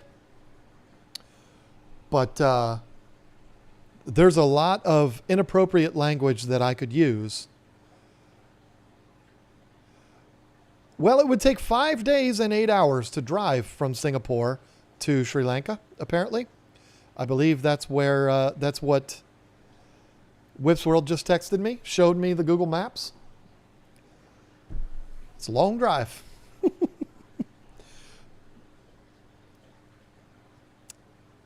Yeah, thanks for that information. My Oscars are breeding. The male is beating up the female in the process. Is this normal? Yes. They suck. That's a common story with a lot of different fish. Bettas, African cichlids, South American cichlids, yes. Can we visit your shop? No. Nope. Sorry, Randy. I'm not trying to be a jerk, but this is my home, not a business. So, well, what did I just say? Sorry, Lisa's texting me from the vet. No news yet. She's there. And thank you for putting where I live right there in the chat for everybody to see. That's kind of you. No, we're not open to the public. This is our home. We run an online business out of here. I'm not trying to be a jerk. I know it sounds like I'm being a jerk. I'm not. No. No, we're not open for visitors. I'm sorry. I'm very sorry about that. I had a plumber once come to my house to repair a pipe under the house. He go there and was like, oh no, you have to call another plumber. I don't go under houses because of spiders. Listen, Roy, I don't blame the guy. But I go under my house all the time. I don't like it. And I'm looking. I got lights and, I don't like it. Randy, I shouldn't have said the part about thanks for saying where I live. I mean, I understand. That's not where I live. That's where the post office is. But I don't know. I'm sensitive about that stuff. I've had weird things happen. People showing up and stuff like that. It's weird. And but I appreciate you asking and not just pulling in the driveway. So I didn't mean to go off on you like that. I apologize. But anyway, yeah, my horrible experience like that is working in construction, being in a basement, and I had to drill a hole through the ledger board, I guess you would call it, from the basement of this house out to the back of the house to run lines outside. And I was drilling the line with a right angle drill, drilling the hole, and I looked to my left and there was a wolf spider as big as your hand right next to my head, just looking at me going, try it. You try it. And I was like, ah! I mean, sorry, Carl. He's freaking out. It was a horrible sound that I made. I could use the B word to explain what I sounded like. It was horrible. But I hated snakes even before then. I just said snakes. I'm sorry, Carl. I hated spiders even before then. Snakes are something that I don't care about, but when I see one, I'm kind of like, oh, look, how about that? I don't particularly care. As long as they're not like, a 27-foot python or anaconda or something like that with like a human being in their belly. No. I listened. There's that guy. What's his name? That guy that like goes to the Amazon all the time. Not that one. Not Forrest Galante. The other guy. Daggone it. He does so much work in the Amazon, and he's always there. And then he comes up and he'll do Joe Rogan's show, and he talks about being in the Amazon and all of that. And I'm just like, I couldn't do that because of spiders. They got spiders there that will crawl into your soul. And no, I'm sorry. Jeremy Wade. No, not him either. This guy is not like somebody that's been on television. That's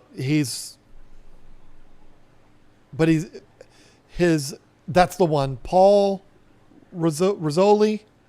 Yeah, that guy's awesome. Forrest Galante's awesome too, but sharks. I'm not going to lie. I'm scared of sharks. I'm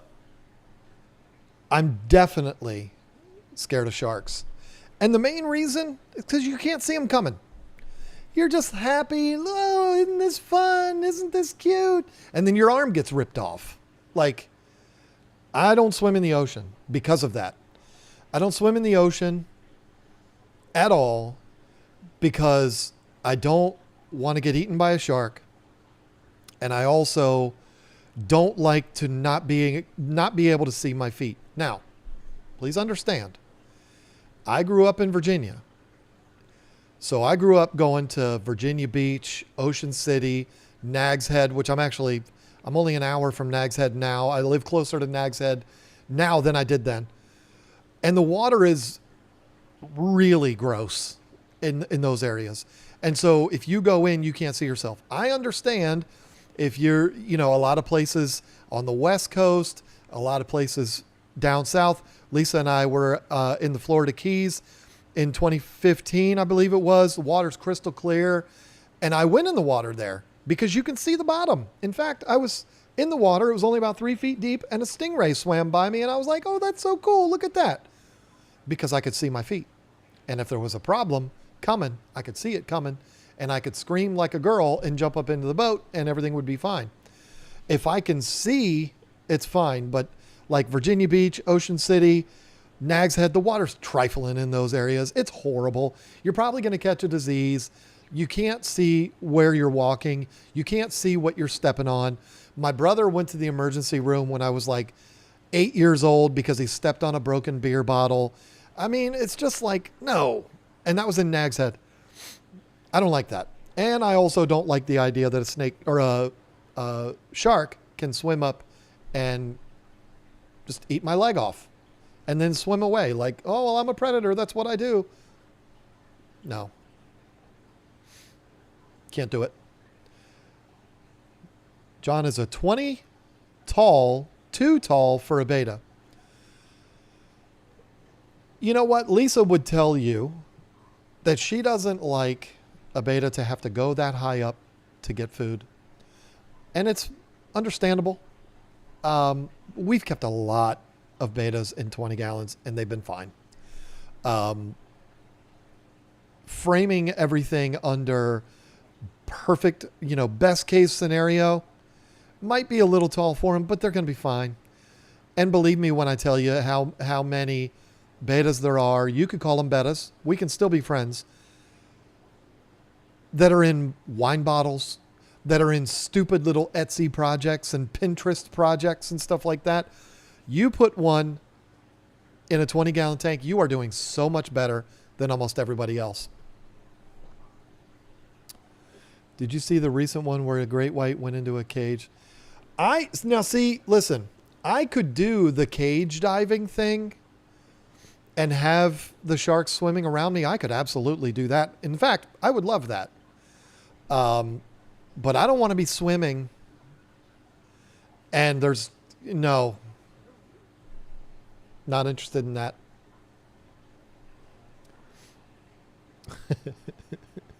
Worst case, Ontario. Hey, I got friends in Canada. I got quite a few friends in Canada. I got friends on the west coast of Canada, central Canada, and the east coast. But that is kind of funny. Worst case, Ontario. I've never heard that before. My 4 female platyfish are all run the one male into a corner. He hides in the plants 20 gallons.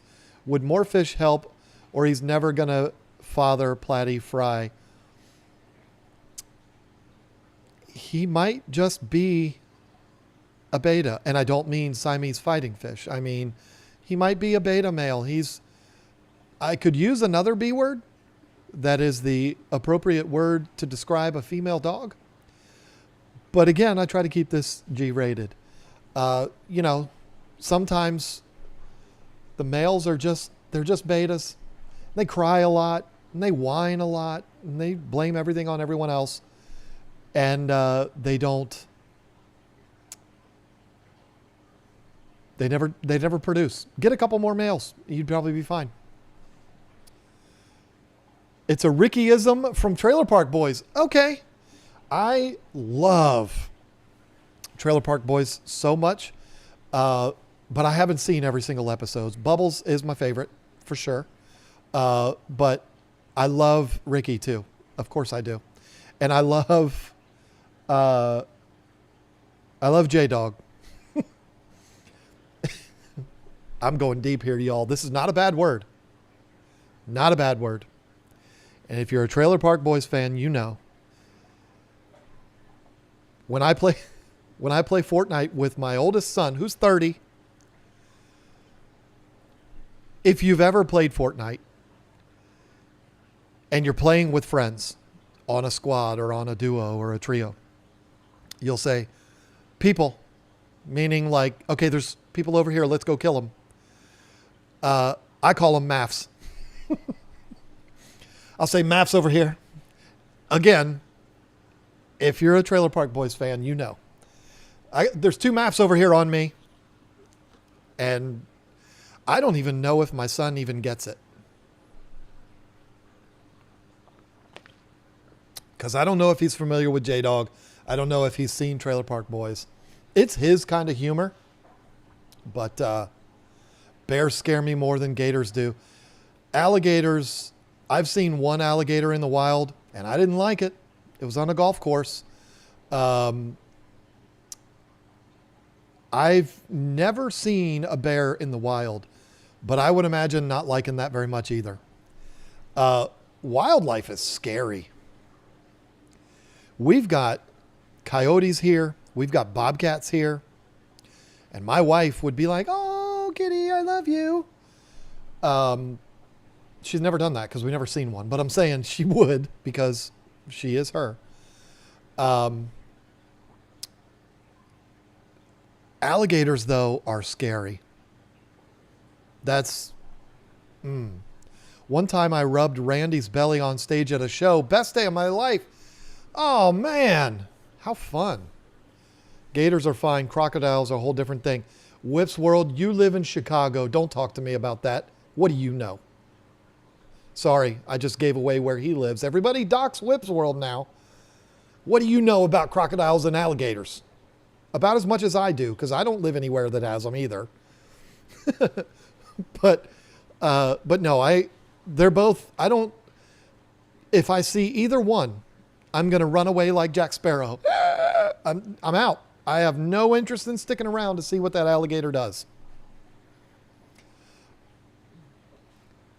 Nobody had anything to say about MAFs over there. Nobody said anything. There's been enough time for the delay. If people don't get the MAFs reference, it really bothers me. Just water under the fridge. One of my favorite things, it's a Bubbles-ism, if that's true. I love when he says Sam Squanch. Sam Squanch. Hilarious. I love Bubbles. I lived in Kenya and crocs are scary.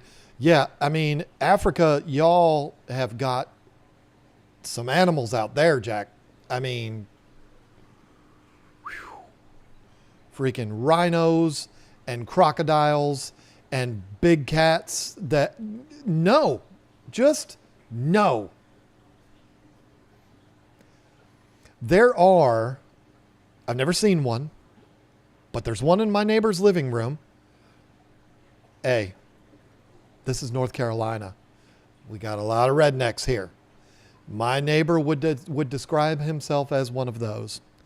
And he's got a bear, whatever you call it. They got it taxidermied.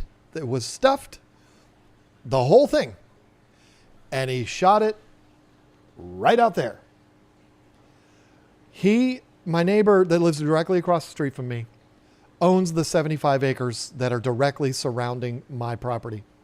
And on the other side of that 75 acres, there's woods. And apparently there's bears in there. And I don't like it. I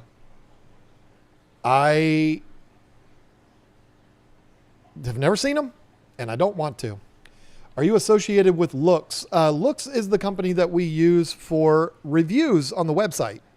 So if you got an email, if you're a customer of ours, Zman181, and you got an email from them, that is not spam. You can ignore it, or if you want to do a good, nice thing for us, you could do a review of the website, of the whatever you bought from us. Unless it's going to be only a 1-star, then, don't bother. But if you if you plan on giving a nice review, that is not spam. You can trust it. It's totally fine. Black bears are small, brown bears are medium, grizzlies are scary. They're all scary to me because they can all overpower me. Maybe a little black bear, little one. I'd be like, oh, that's cute. But I'd be like, Lisa, get your ass in the house because that means mama's coming. So sorry for cursing there, but I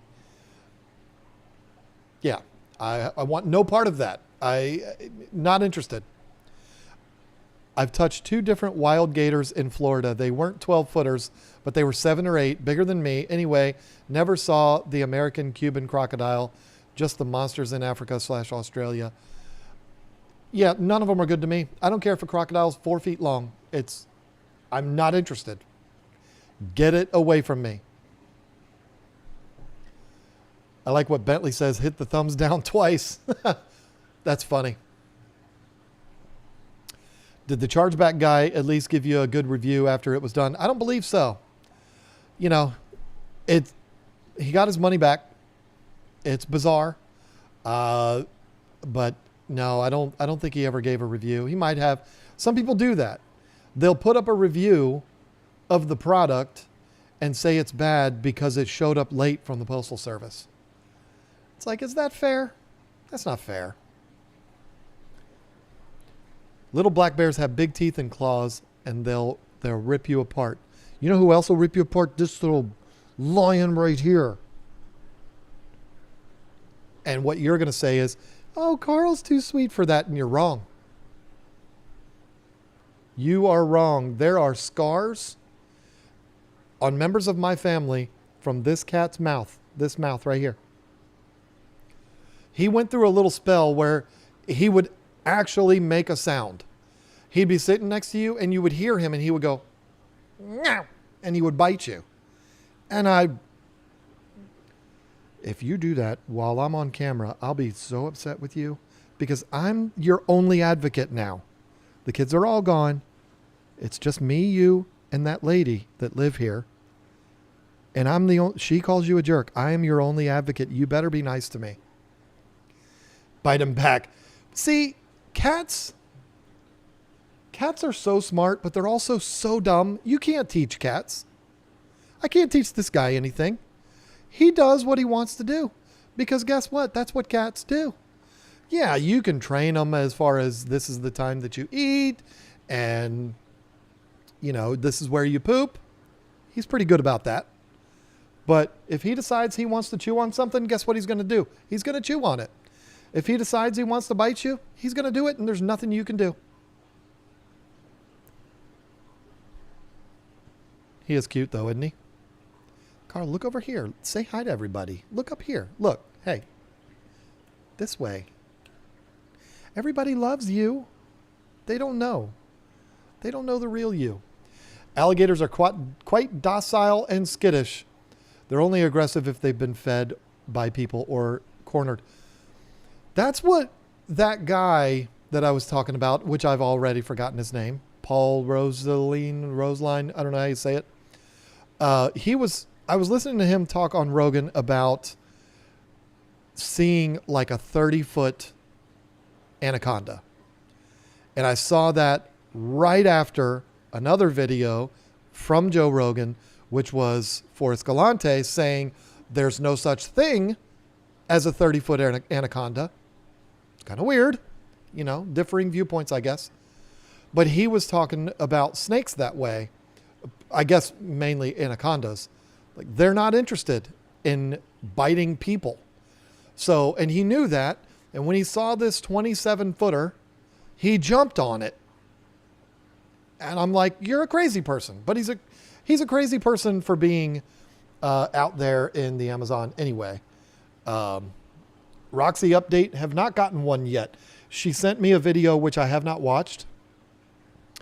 And she said, Rui, she's in the back ruing. If you've ever had a beagle, or if you ever knew somebody that had a beagle or ever lived near a beagle, they don't bark, they rue.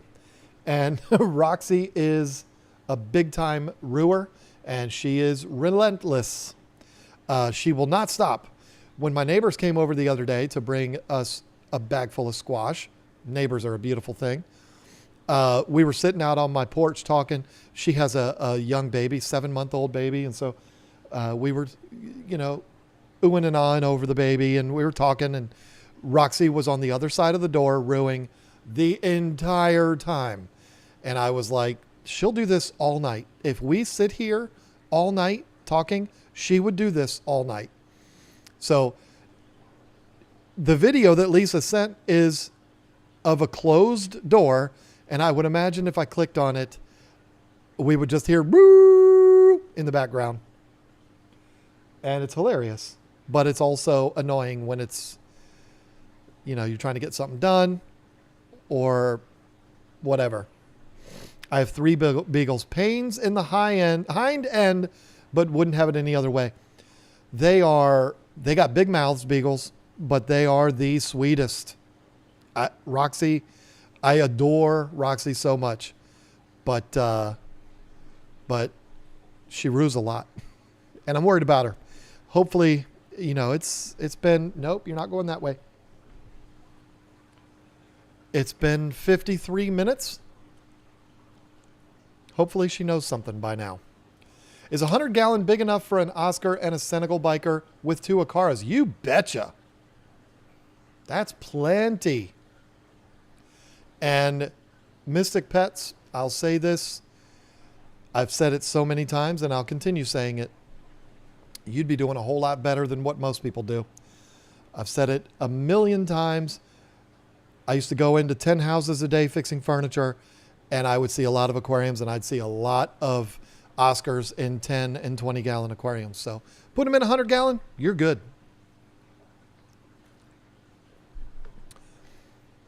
My beagle rabbit was arguably the bestest beagle who ever lived. My vet misdiagnosed him and basically killed him. Oh, my Lord. Man. I'm sorry to hear that, Leslie. Roxy's been, she's a really good dog. She's had her share of problems. She does weird things.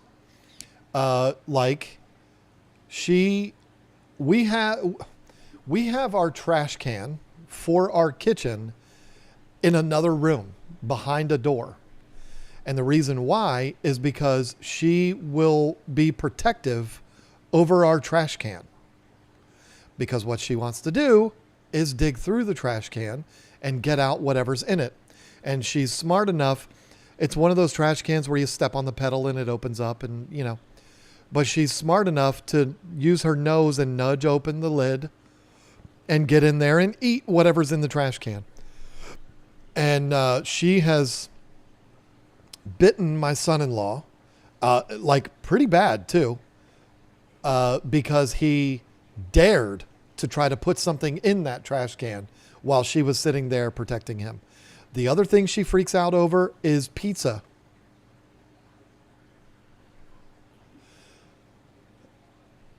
The last time I ate pizza was last week, and I told Lisa I'm never eating pizza again. I ate pizza last Thursday night. I don't know if you even noticed this during the stream, but I was a wreck last week during the stream. I felt horrible. Not a stomach issue. It was just like, I felt like butt that night. And it was after eating pizza. And that was like 2 or 3 weeks in a row. I felt bad like that after eating pizza. So I told her I'm not eating pizza anymore. So it's not going to be a problem, at least until I get really jonesing and eat pizza again. Just understanding that I'm going to feel like crap afterwards. You walk in the door with a pizza box and Roxy will not leave you alone.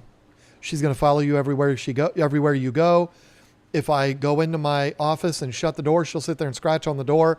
Like, she is out of control when it comes to pizza. It's cute when she's not your dog. Now, I do want to say this. I'm pretty confident Jason and Joanna are not streaming tonight. But I don't want to say that yet, but I'm pretty sure that's the deal tonight. So I'm going to hang out here with you a little bit for those that are curious about what Roxy's doing. I'm very happy with my order. The Anubias Barteri Nana was absolutely beautiful, healthy rhizome, full of roots. Love the ATI sponge filters. Awesome. Very, very happy to hear that, Z-Man. I'm glad this is towards the end of the stream that I'm going to talk about this. Y'all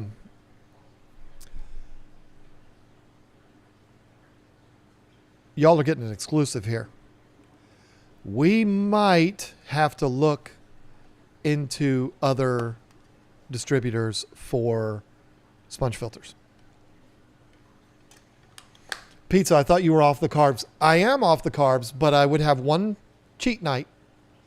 And that was Thursday nights. We had a whole routine. And that was my one cheat night. And maybe that's why it would make me feel like crap afterwards. Because I'm not eating as many carbs. Listen. ATI makes the best sponge filters in the hobby. I'll say it to anyone's face. Whatever brand you're about to say, but this brand is great too. Well, it's not as good as ATI, period. ATI sponge filters are the best in the business. And they are a little bit more expensive than other brands. Well, we got a notification from them recently explaining how they are needing to do a price increase. Now, this is not a tariff situation. These are made in the United States. They make all their own parts. They make all of their own stuff.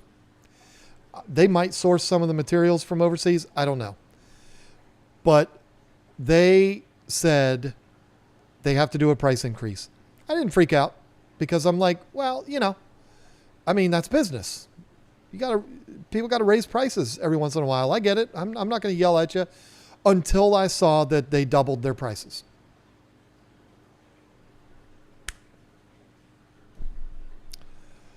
That I don't know if I can tolerate because it's already one of the more expensive filters on the market. And if I eat all of that price increase, why would I even sell it? I lose all of my profit at that point. So I don't know. I can't see raising the price by like 50% to line up with the distribution price of it. So now they're $12. No, I'm talking about what they charge us for it. So I'm not going to talk about how much we pay for them because that is just weird. But let's just pretend you have a product. I don't know what this retails for. We stopped selling this size. We only sell the big size now because nobody was buying these.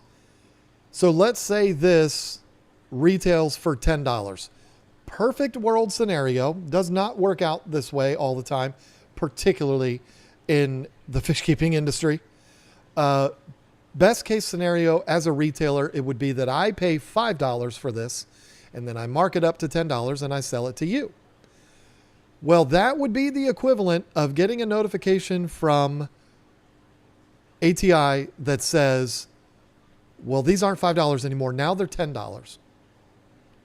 So if I was selling this to you for 10, now I'm losing. I'm paying you basically to buy it from me.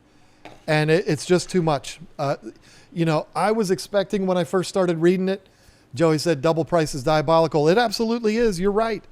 When I first started reading that email, I was like, well, it's probably going to be, a 10, 15, maybe 20%. And I could kind of understand that because, manufacturing in the United States is already expensive. So, I get it. But to double the price, I just don't know if I can tolerate that just based on principle. Is Primetime live streaming? No, I would have gotten the text already.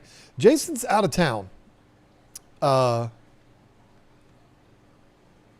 So I was pretty confident about that, but now I know for sure. Joey, I was just talking about you. Not just talking about you. I was talking about you probably like an hour ago. I was praising you, as I often do, for the tank that you did. Oh my God, it was so long ago.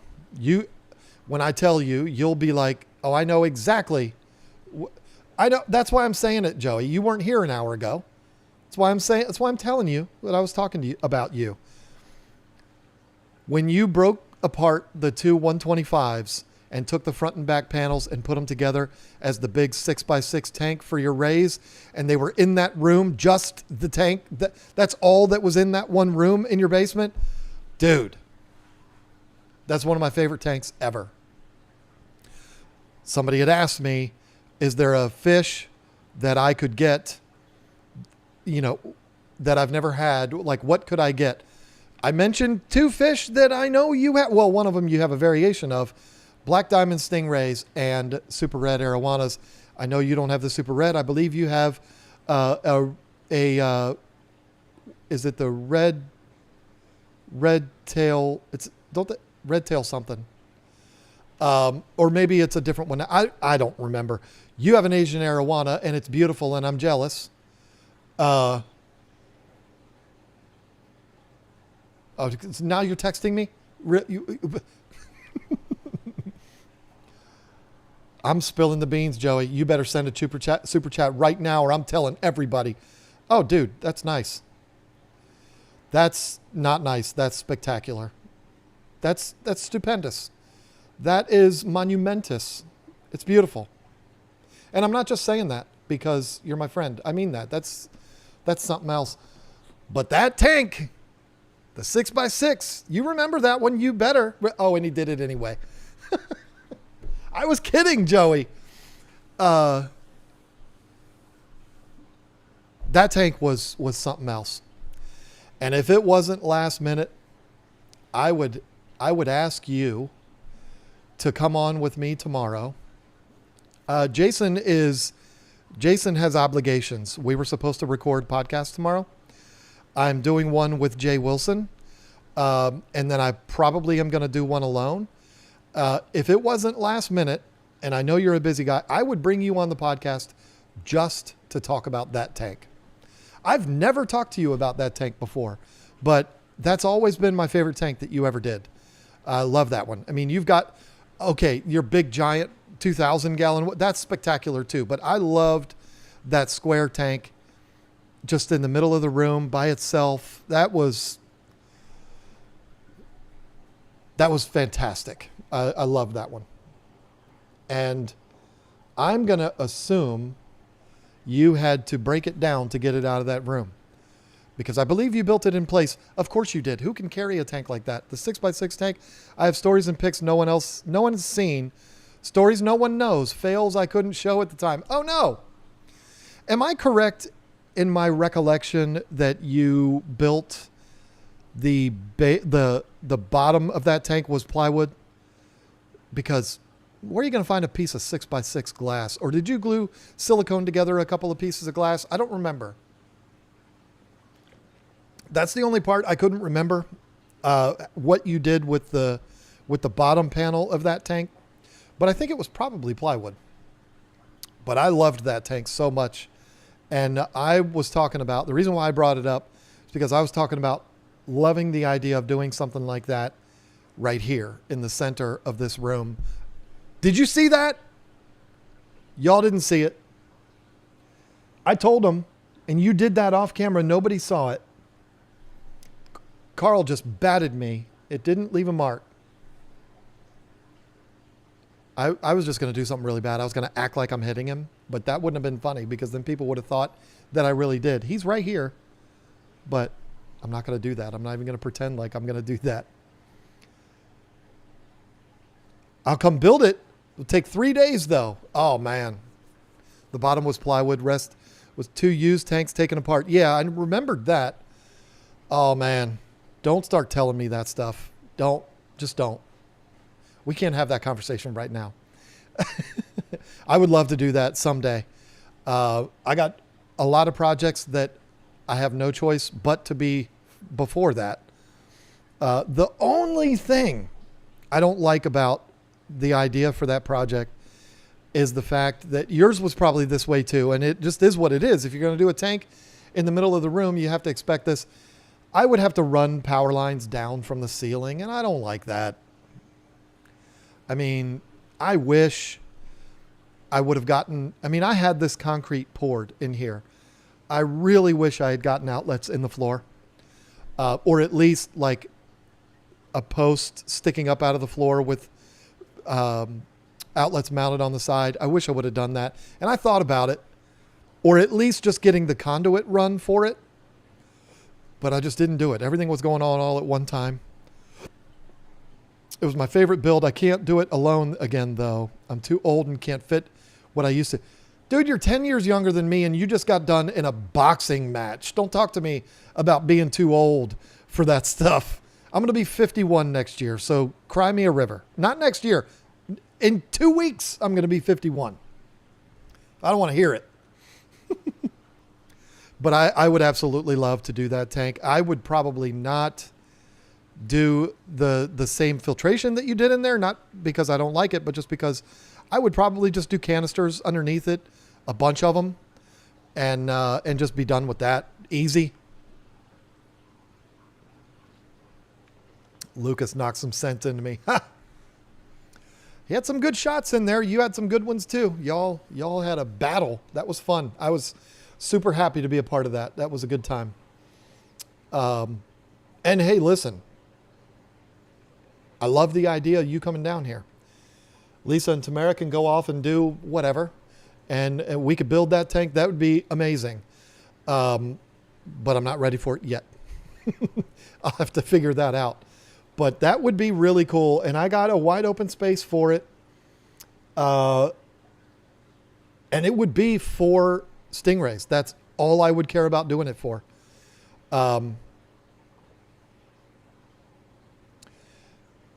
What did you do for lids on that tank, Joey? Or did you even do lids at all? Did you do the big polycarbonate panels on that, from what I recall. She had an ultrasound. They said her bladder looks very angry. They're going to treat her for a UTI, but she has to be re-seen in 5 days to check her urine again, or sooner if she doesn't stop bleeding. Well, that's the update on Roxy, everybody. That is exactly what I was hoping for.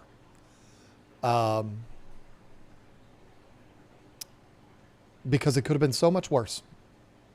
Last time we had to take an animal to the 24/7 vet. It didn't work out. It turned out to be a really bad night. I'm going to answer her, and I'm going to tell her that I'm just going to answer for y'all. I'm going to say the chat's very happy to hear it too.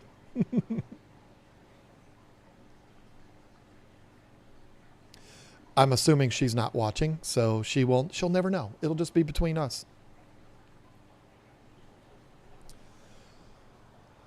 I did the way the greenhouse panel, only ones that could span the distance. Yeah, I remember. I thought I remembered that. I use those too on my ponds in my barn for the plants. They're great. They don't look the best, but they serve a really good purpose, and they keep those stingrays in there. That's important. If I could just get Asian arowanas, that's just the best combination. I don't care who you are. Asian arowanas and stingrays, get out of here. I don't even care what kind of stingrays. Of course, the holy grail is the black diamonds and the pearls and all of that. But, man, that combination of the two. Whew. I wish. She has to take 2 additional pills a day. Good grief. Be the end of summer, early September, late August. We'll talk. That maybe even October. Hard to say. We can match up. In a week I'm starting a tour, but it's northeast. 7 days. Nice. Yeah, we'll talk for sure. That's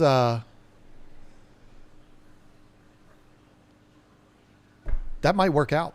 That'd be good. And I'd have to start looking for a couple of used 125s. No, I can't do that. Can I? I don't know if I want to copy you completely. But then again, that was a long time ago. You don't have that tank anymore. You're going to help with it if that all worked out. So, like, why not? And listen, well, you have the... Okay, I was going to say, we can put you up too, but you don't need that. So, yeah, we'll definitely talk, Joey. That's just the whole idea that you're even willing to do that is pretty wild. And if you do that, I will take you to Mark's place too. You'll love that place. It's an hour and 15 minutes away from here. Oh, believe me when I tell you, you can get some footage there. Trust me. Be better than I did, so technically you would outdo it. Well, you know, only because, listen, this is the truth. I'm not saying this because you're in here, Joey. I'm saying this because I'm telling you the truth. The only way I would have the confidence in doing a project like that is if you were here and involved in it. I would never attempt that on my own. You have those Eastern Canadian balls on you that you're willing to do that stuff. I'm too scared of that. But if you're here and you've done it and, you know, that I would feel a whole lot better about it. But doing it myself, I would be so scared. And I also would have to think about what happens if we move this. Because see, the long-term plan is to build a new building for KG Tropicals and everything that falls under KG Tropicals. So our warehouse would be in there. Our plant setup would be in there. The snails would be in there. And all of this would be in there. And the idea would be that I would incorporate all of these tanks into like the plant system. And it would be really cool. I have a whole idea in my head. It all makes sense to me. So a tank like that, how do you move it? I don't know. But here's the thing. It would be a long time before we would do anything like that anyway. So mine was almost 15 years ago. I have more better experience now, and I know it won't leak. My tanks don't leak. Well, see, that's why I would be okay doing it, is because I would have that trust in you. And, but I don't know that I trust myself. I've been to custom aquariums. I've watched them attach the panels and the way they do the silicone and all of that. And I know how strong that silicone is, but I've never done anything like that. And to do a tank like that, what did that work out to be? Like 500 gallons? I mean, well, it would be a 125 times 3. So yeah. So 375. That's too much water for that to be my first attempt at building my own glass tank. Acrylic is one thing. Not trying to poo-poo the skills that it takes to build something out of acrylic, but if acrylic leaks, it's pretty self-explanatory how to fix, at least from what I've seen. Never done it, but glass, it's like, oh no. With your craftsmanship and my ability to make things hold water, it'd be a big thing of beauty. I don't build pretty, but you do. Well, see, and that's, man, yeah, that could be a whole thing, because I would build the stand to your specifications, of course. Have that ready, obviously. And then, man, that sounds like a lot of fun. That sounds like a good time. And we'll make sure you're here for live stream night and everything else. It'd be a good time. We'd have fun. Lisa and Tamara, they can go get in trouble somewhere, and we'll do our thing. Still scary though, but not as scary if you're involved. So listen, this has turned out to be an absolute blast. I didn't know what to think because of Roxy being at the vet as we speak. I was a little nervous. If that doesn't make any sense to y'all, my Lisa is at the vet with my beagle right now at an emergency vet because she had pee in her blood. She had blood in her pee. And turns out to be a UTI, which is best case scenario. That's good. So I'm assuming she's on her way home now. And so that's who Roxy is. And I found out about this 5 minutes before clicking the go live button. So I've been a little out of sorts tonight. I've said some things that I'm not proud of. Stand equals concrete blocks. Oh, it certainly does not. Not in my world, it doesn't. No, I am all for the concrete block stands, but I'm a woodworker. I'm a carpenter. I know you are too, Joey. You can build stuff. Give yourself more credit than you do. I would look at that as an opportunity to, display a little bit of my woodworking skills. Like the wrap that I've been talking about building for this tank for 5 years, kind of like that. But that's the way I would look at it. And I'm sure you would probably agree with this. I would probably build the stand out of some pretty robust dimensional lumber, 2x8s probably, and just basically build it like a floor structure. And then wrap it with almost like cabinet fronts. That would be the plan that I would do. Overkill, probably. But is there such thing as overkill when you're talking about a tank like that? I don't think so. Wrap it in wood. No one's going to see it under. That is so true. And that is most certainly the most cost-effective way to do it. But what I'm saying is, now, okay, maybe I'm wrong. Now, see, yours, if I recall correctly, Mr. Mullen, wasn't your filtration in the next room? Like it went through the wall and into the next room, which is brilliant because it keeps the noise out of that room. Well, I can't do that. So the filter for mine would have to be underneath. And so you're stacking up cinder blocks and then did you have a bunch of stacks of cinder blocks, or did you have stacks in the four corners and then build a floor structure to support the tank? See, that part I don't recall. I recall the tank, and I recall being in love with it and admiring it. I don't recall the structure that was under it to support it. We can build a sumper. Well, I know, but I'm saying if there's 26 stacks of cinder blocks, where are we going to put it? But like you do, I'm sure, I got some contacts that I could get some rather large, robust canisters, put them under there, be nice and quiet, because the rest of the room is so quiet. I can do a live with you and show you pics and see, that's great. That'd be a beautiful thing. And Joey, you don't have to be here to do that. I mean, I got good internet now. We could do that remotely if you wanted to do that. That'd be a lot of fun. You have an open invitation. You always have. Even in that time, it's always been there. So you ever want to do that?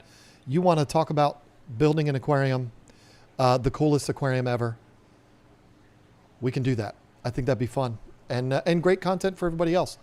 I mean, who are we kidding? Everybody that's in here knows who you are, and they've heard or seen all the stories, but it's a long time ago.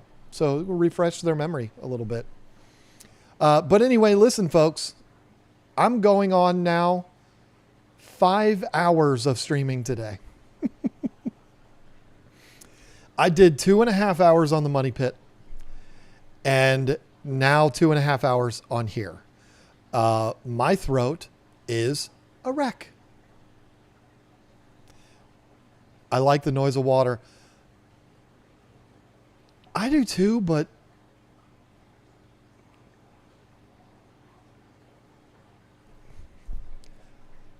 I like the sound of water when I'm sitting next to my pond. There's 4 little waterfalls, 4 separate little waterfalls, and they all make the most glorious waterfall sound. And I love that. I love sitting in my living room and opening the window and hearing that. But for some reason, I don't like loud water noise in a fish room. I just don't. I can't explain it. Money Pit, I'm listening. Is that the house? Mine is at least. Yeah. I am devastatingly offended, Joey. I started a completely separate channel for documenting the restoration of my house. I'm currently working on the remodeling of my kitchen. And that's what I'm talking about when I call it the Money Pit. The link is at the very top of the description or right underneath your chat there. Zen Ginger just shared it. Having a lot of fun with that channel. And it's brought that hope back on YouTube for me. You know what I mean. You've been at this a long time. You know what I'm talking about. If all hope is on the fish keeping side of YouTube right now, it'd be pretty scary because our community has taken a rather large dip over the last couple of years, and it's terrifying. I love my job. I love what I do. I love the fact that I've made friends in Nova Scotia and Toronto and all over the country here, and Australia. And I mean, I've met people from all over the world because of this job. I'm incredibly blessed to have this job. But it's dark times right now, just being real. And so that channel has kind of brought back that hope. I hope that makes sense. But thank you for subscribing, or you're already subscribed. That's hilarious. We got an email from a mutual friend, Joey. I'm sure you've met her many. In fact, I know you have because you introduced me to her. Jen Williams texted Lisa the other day, a couple of weeks ago. And she said, I was watching a video because it was something that piqued my interest. I didn't know the channel, but I was watching a video, and the voice sounded so familiar on this video. But the guy in the video, I could only see him from behind, so I didn't know who it was. But then I saw you, meaning Lisa, because Lisa has shown up like in the background of a couple of my videos and stuff. And she was like, oh my God, it's John and Lisa. And that was funny. But the way I do those videos over there, Joey, is I just film everything and then I just do a voiceover over all of it. And a lot of the reason why I do that is because of the compliments you've made talking about my voice and everything else. So I'm like, well, that's just what I'll run with. I'll just use my voice and not talk to the camera, because when I do that, I do what I'm doing now and I just talk way too much. She is good people. You introduced me to her at the Aquatic Experience when you and I first met in 2015. It's ridiculous. 10 years ago. That's insane. Think about that. You were in your early 30s. I was in my early 40s. That's crazy. I'll be at Rachel's in under 2 weeks. Nice. I saw that she had come back into the game. That's really cool. I hope things are going well for her. I saw headlights. It's not Lisa, though.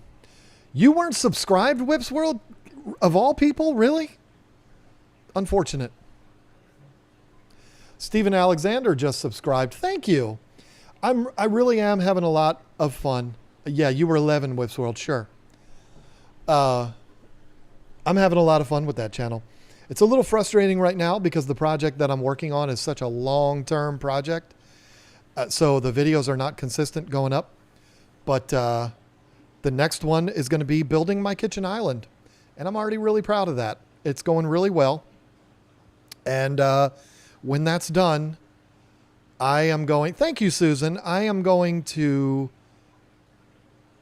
haven't done this yet, but I'm going to do one of the coolest projects I've ever done in my life, which is building the island top out of solid wood. And you want to know what's the coolest thing about it? The wood that I'm building that out of is the floor joists that used to be in this building. Are you kidding me? When I tore the floors out of this place, I saved those joists, stuck them in my barn where they've sat the whole time. And that's what I'm building the island top out of. It is heart pine, which means I'm going to go through a lot of blades and a lot of sandpaper and probably a lot of cursing and a lot of heartache. But it's really, really cool. Any signs of haunting, though? I'll come just for that. Okay, so you're not one of those people. Okay. Well, I hate to disappoint you, but no. And we have a cemetery in our backyard, too. You want to make a video here, Joey? You could have some fun with that. Yeah, I have a cemetery in my backyard, and there's at least 10 graves. But no, we've not experienced anything. Lisa has tried to say that she's had things happen that are weird. She's making it up. She's crazy. No, there's been nothing. And I know for a fact, well, because I heard from somebody that people that are buried in the cemetery behind my house perished in the house. So there's that. I mean, in 5 years, the house is going to be 200 years old. You don't have a house 200 years old without having some death in there. But no, I don't know where those deaths occurred. Not that that makes a difference. Zombies are real, though. Yeah, see, we're trying to make a plan for when the zombies come. We're going to be prepared. We're getting chickens. We're doing the whole thing. We're going to be prepared. I'm not going to buy those buckets of freeze-dried food. We're not there yet. But I know that if I have egg layers, I'll never go hungry because I could eat eggs every day of the week, every meal, no problem. Lisa, she'd have to get used to it. But Michael's Fish Room left the hobby. Yeah, isn't that a shame? My trip to Marin, run faster. She's a little younger than you, and she could probably run faster than you. So you probably would have to trip her. But, you trip her, she stumbles enough to where the zombies get her and you're free. You get to go. Now see, me, Joey, I'm going to, make you look bad here. I would just say, I'm not going to make it. Lisa, you go on, and I would sacrifice myself. Oh, Carl, did you hear that? Did you hear what I just did? But it's because it would be true. Lisa's in great shape. She could make it. Me, I'd make it about 50 feet, and I'd be like, screw it. Come on, y'all. Because I'm not in shape. Well, we don't have guns. Oh, yeah, see, that's handfuls of poutine. That is unfortunate. Yeah, up there in Canada, you can't have them. That's but you know what you do have? Shovels. You probably have larger cutting devices like axes. I've got a pickaxe. I've got a regular axe. I've got a hoe. Don't make a weird joke. I've got a hoe for cultivating fields. And we were prepared in other ways, let's just say. But also, I live in a very rural area. You'll find that out if you come out, Joey. Everybody here has guns. So I ain't worried. I wouldn't even have to kill any zombies. You want to know why? Because all the farmers around me would be like, y'all need to get out my fields. They'd be saving their crops. I almost convinced myself to make an omelet out of our bearded dragon's eggs. Ooh, now see? Ooh. I don't know how I feel about that. Might be delicious. And if the zombies are here, and that's all that's there, do I eat the bearded dragon or do I eat the eggs? I think the choice is easy. It's the running ones that worry me. Yes, like 28 Days Later and World War Z. Those are the scary zombies. Walking Dead zombies are like, come on. Oh, there's one over there. It'll be here in like 45 minutes. What do y'all want to do? You want to like dig a hole or something? They're going to be here in a little while. Yeah, let's finish dinner and then we'll go take care of that. Walking Dead zombies, not a big deal. Great show for the first few seasons, but the American general population is the third largest army in the world. You got that right. We're ready. The old man behind us died in the house. I make sure I tell every new homeowner that moves in there that if things happen, that's why. Well, that's just mean. That's just cruel. Yeah, there was death in there. The house that Lisa lived in before we moved in together. There's certain things you're just not allowed to say on YouTube. So I'll just have to say it. There was a guy that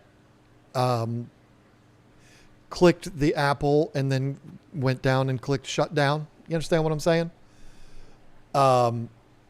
He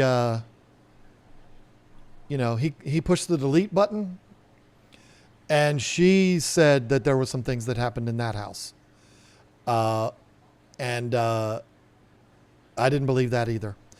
I talked about this on the Money Pit live stream today because it is a common question living in an old house. This building that I'm in is really old. Late 1800s, I believe. So I get asked all the time, is it haunted? Is there ghosts in there? So I talked about it in the live stream and I said, I don't believe in ghosts. You want to know why? That's why. I don't believe in ghosts. I don't believe in Bigfoot. I don't believe in the chupacabra. I don't believe in skinwalkers. I don't believe any of that. Why? Because where's the footage? Don't talk to me about this piece of, look at this grainy video footage that looks like it was filmed on a Panasonic in 1982, and there's that little blurry spot right there. That is definitely a Sam Squanch. Get out of here. Get out of here with that. I don't want to hear that nonsense. Everybody's walking around with 4K devices. You mean to tell me if there was a Sam Squanch, or I know it's not Sam Squanch, but Joey's here. I've got to pay tribute to Trailer Park Boys.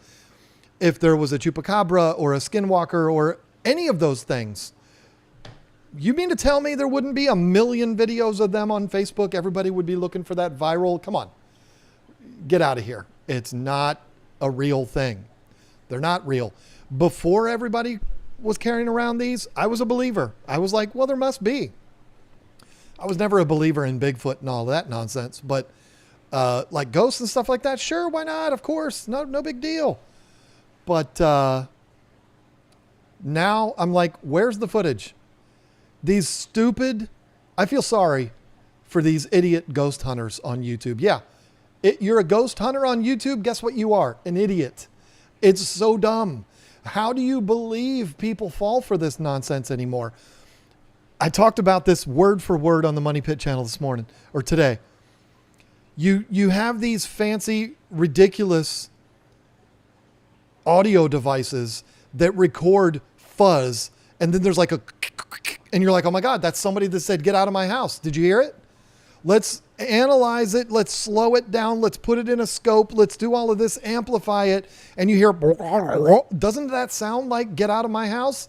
These people are stupid. They have a mental disorder, and they need to stop doing all this stuff. Nobody believes it anymore. I understand there was a lot of shows that were really popular back in the day. That ghost hunter guy that still wears a chain between his wallet and his pocket. Like, I understand it was popular back then, but people know now. They know it's not real. Stop it. Is this Lisa pulling up? Maybe she'll bring, if it is her. Nope.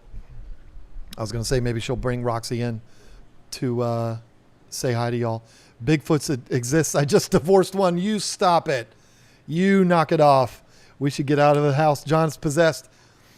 No, I mean, listen. Everybody that's in here right now, it's not as many because everybody, it's been 2.5 hours. But everybody that's in here right now, either there's one of two reactions to what I just said. The first is, yeah, he's right. Those guys are idiots. It's so stupid. I can't believe anybody buys into that anymore.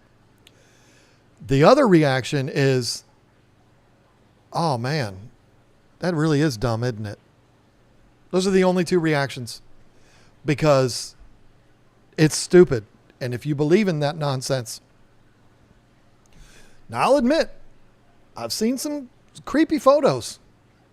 I think the best one is the photo from some plantation where there is the woman just like clearly standing there. And apparently she was like the owner of the property had a fling with her and they killed her for it. And that's a creepy photo. I've seen some creepy photos. The one from Amityville, which, Joey, you were just a mile from this house. If you didn't go there, you made a mistake. Lisa and I went. We didn't go in there. We just drove by it. The Amityville Horror House. There is a photo from that house that the first time I saw it, I was like, oh my God, ghosts are real. And that was a kid. That's a child. If you haven't seen it, just Google kid ghost at Amityville. It's the first picture that'll pop up, I promise. And it's like, oh my God. But when you learn what that actually is, it's like, that's ridiculous. Of course, that's one of the camera guys. He's got the same flannel shirt on. It's just really creepy. I'm not going to lie. That photo, I got chills the first time I saw that photo. But I saw that photo 30 years ago, before we were all carrying these. It's all real. Knock it off. And the Blair Witch, I saw you said that the Blair Witch is real. I saw the Blair Witch Project in theaters, and it was fun. When it first came out, I saw it. That is the absolute best marketing of a movie that's ever happened in history. The way they did that, they were absolutely genius, the way they marketed that movie. I went and saw it in the movie theaters. The only part that was a little like, whoa, was the very end when the guy was facing the corner. I saw that and I was like, okay, what's happening here? That bothered me a little bit. But, you know, then you figure out what it really was. And I have been to, it's called Burkittsville, Maryland. I don't know if they called it that in the movie. Maybe they did. But it's a little teeny town in Maryland. I've been there for work. And while I was there, I went into the cemetery, and all the shots of all the creepy headstones that you see in the very, very beginning of that movie, I saw all of those, including like the little cherub and like, I saw all of them. The cherub in the beginning of the Blair Witch, it's like that big in real life. But when you see it in the movie, it's like, you think it's this big statue. Okay, it's a little bigger than that. But yeah, I've been there, and it was neat. It was fun to walk around that and walk around the town where they filmed all those scenes in the very, very beginning. But I didn't take it any farther than that because I didn't like the movie that daggone much. But if I film tomorrow when people don't rinse their plates, I'd have the next big horror film. Oh, her and Lisa will get along really well, as if they don't already. Blair Witch, really, I would say Paranormal Activity was even more brilliant. It wasn't. Paranormal was good too. That, and the marketing was good. But almost everybody, except for the producers of that movie and the 3 actors that were in it, almost everybody that went to the theaters when the Blair Witch Project released in 1999, the only reason I know it was 99 is because I was in the police academy in Georgia at the time, and I went and saw it down there with a bunch of the guys. Everybody that walked into that theater thought it was real, and it's because of the marketing. They thought that that was real. It was really well done. But it's not a movie that's good on the second viewing. Just like The Sixth Sense. What a great movie that is. Oh my God, you didn't know. I'm not going to spoil it. You didn't know the twist when you were watching it. And then when you got to that twist, it was like, holy crap. But it's not the same watching that movie the second time. You just can't do it. It's not it's not the same. House I grew up was built pre-Civil War. This one too. It was a boarding house for the POW officers of the POW camp in Elmira, New York. Whoa. So my house also predates the Civil War. But I don't know anything about, I mean, there were no battles here. There was no battles in New York either, but there were no battles here. Did I just say something really stupid? There were no Civil War battles in New York. It didn't make it that high, right? They didn't make it past Gettysburg. But it's not crazy to think that they passed through here when they were on their way up from Georgia and Alabama and all of that. I mean, troops would have probably stomped right on through here. But I don't know. I haven't been told anything like that. So I would love to know that. I so much would love to know that if there's any stories like that here, but we'll never know because everybody obviously that would know is dead. But even the people who would have been told the stories by their grandparents, they're dead too. So my old house was built in 1752. Wow. But that's young for a lot of houses in England. Oh yeah. You're like where everything started.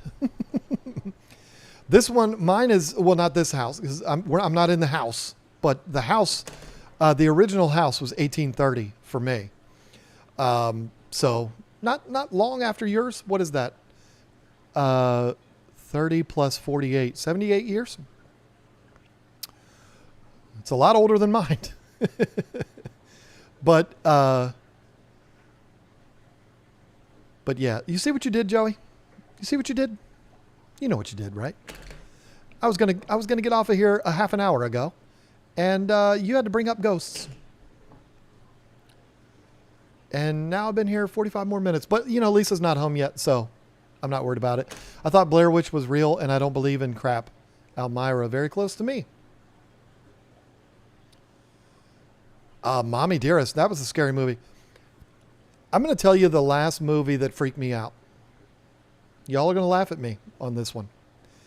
Because it's ridiculous, very entertaining, but ridiculous. But it did freak me out. And I'm going to tell you right now.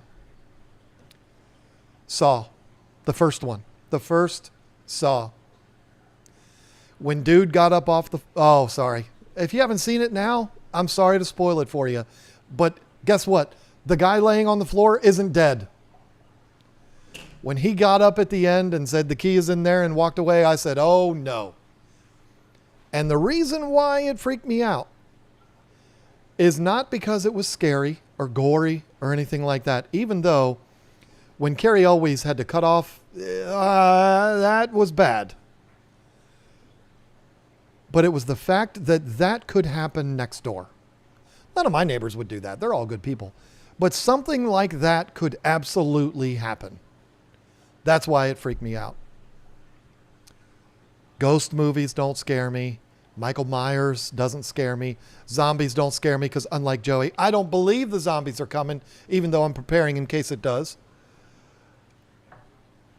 None of that stuff scared me. In 1985, when I saw Michael Jackson Thriller on MTV for the first time, that scared me. I didn't want to watch it again. I was scared of zombies back then. But I was also 9. No, I wasn't. I was 10, 11. I mean, I didn't know any better.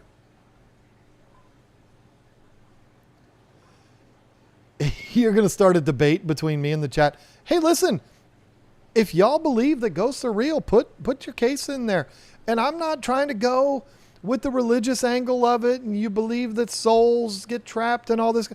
I'm not talking about that. I'm talking about apparitions of human beings that are trapped in this realm and are not able to cross over yet and do mean things to people and open cabinet doors and make plates fly across the room and all of that. If you believe that, I got a bridge to sell you.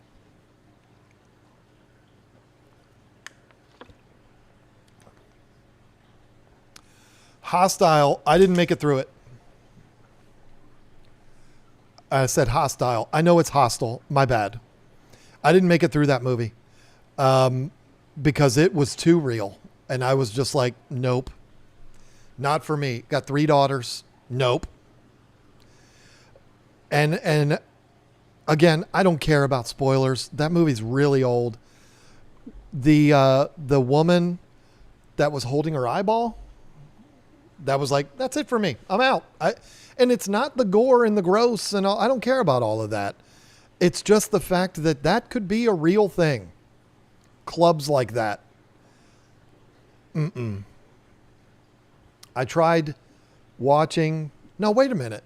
I watched the whole one. The first Hostel, I watched the whole thing. It was the second one that I turned off. I think it was the second one. That's the movie that started out with the girl hanging upside down over the big tub and the lady was slashing her. I was like, oh boy, that's a bit much. But then when the thing happened with the dude and the kids, I was like, nope, that's it for me. And I turned it off and I didn't watch any of it because I quite literally had kids that age. I was like, no, I'm not playing around with that. That's too much for me. Now I have to add Hostel to my list. It's terrible. It really is. And it's like, it's terrible because it could happen. Let's lighten things up for a second. If we're not going to get off of here, if we're going to keep hanging out. Yeah, see, that's the thing. Now, when I say dude and the kids, it wasn't that kind of stuff. You know what I'm saying? It was more like, deleting the kids. And that, seeing Anakin do that to the younglings was enough. I'm not going to watch that on Hostel, even though they didn't show Anakin do that, but he did. What was that? Oh, let's lighten it up, please. Please. I'm going to say something. I said it earlier, but a lot of you weren't here at the time. I'm going to say this as one of the biggest Adam Sandler fans in the world. I really am. I absolutely love Adam Sandler.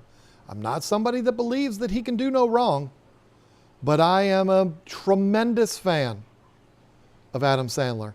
In fact, I'm going to show you something. If I can find it, because I know it's here. And when I find it, I'm going to show it to you just to prove it that I am a big Adam Sandler fan. Where is it? Good Lord. Adam Sandler, from time to time, will do a movie and I will just be like, really? You want a good example of that? Little Nicky is a great example of that. What a dumb movie that was. Not a fan of that one in the slightest bit. Daggone it. Ah, here we go. He just did it. Did you see it? Ouch, Carl. You're such a dick.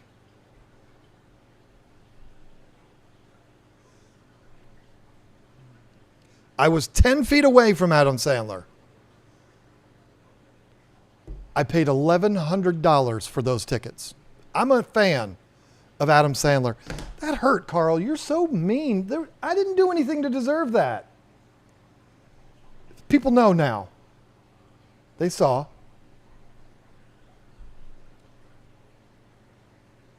Happy Gilmore 2 looks ridiculously bad. It looks so dumb. I'm sorry.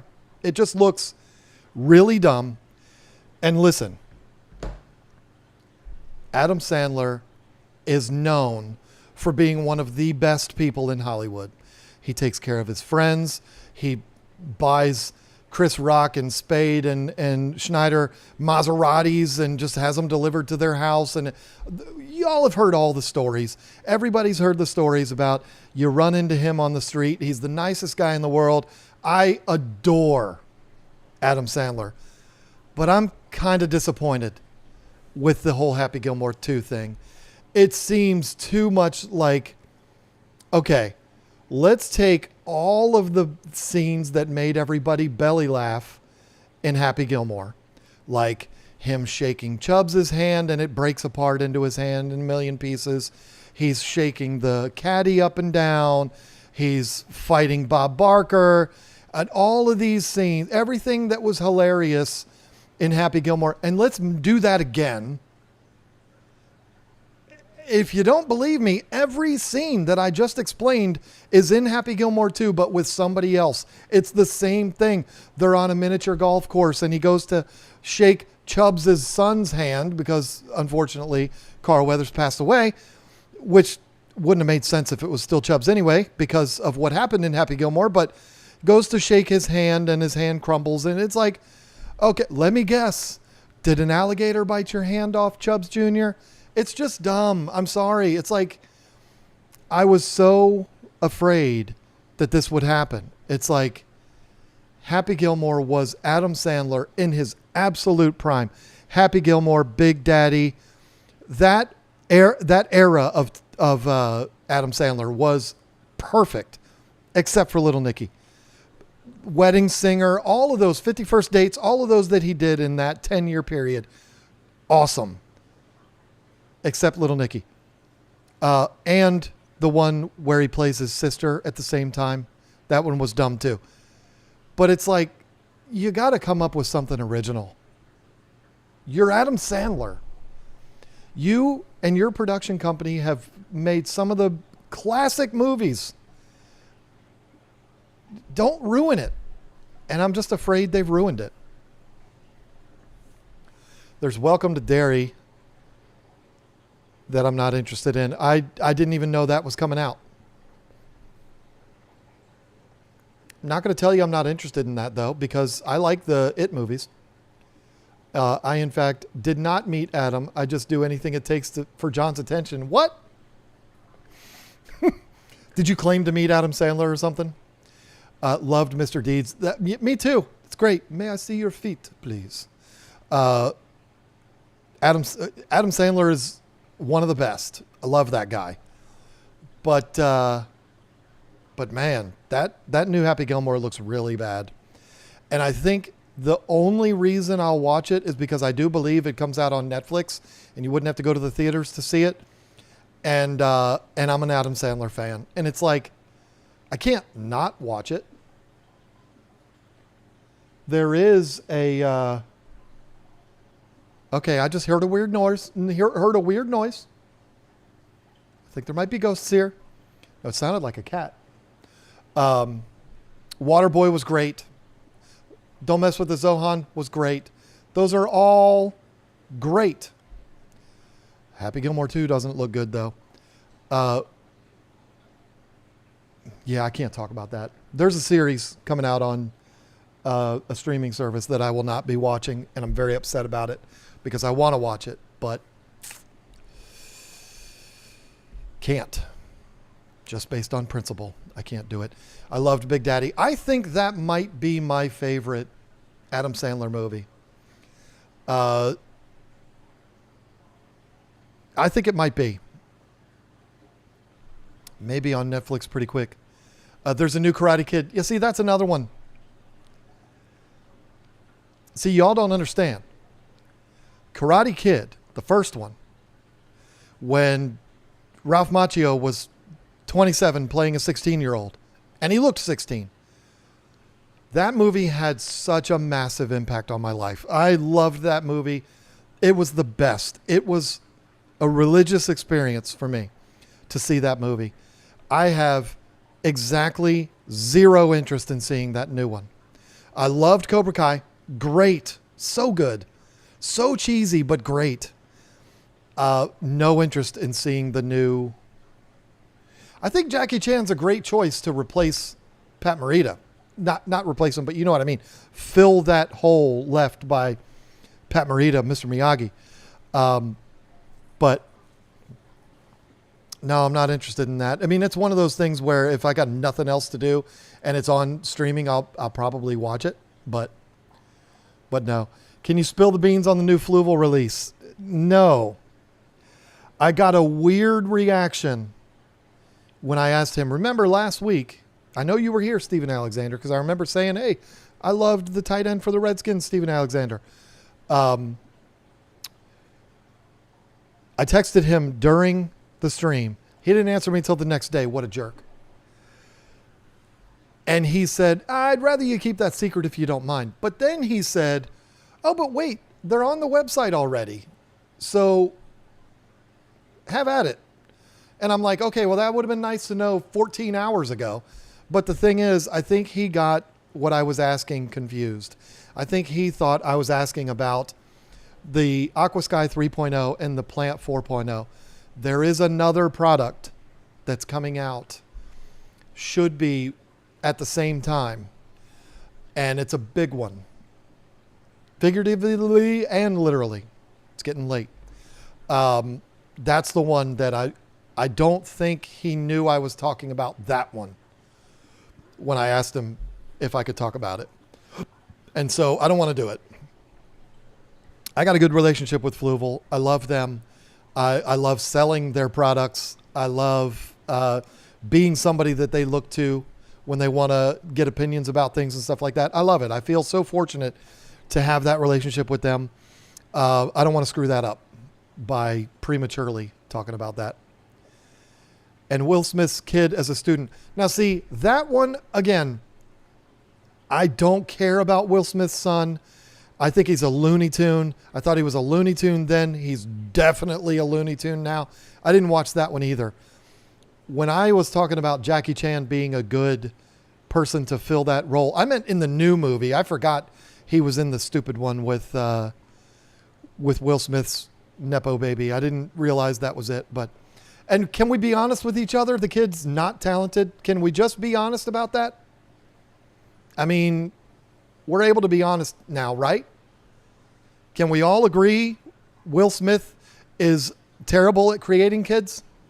His kids are terrible. I'm sorry. They're completely detached from reality. I don't know about the girl, but Jaden Smith is a Looney Tune, and you know it. Everybody knows it.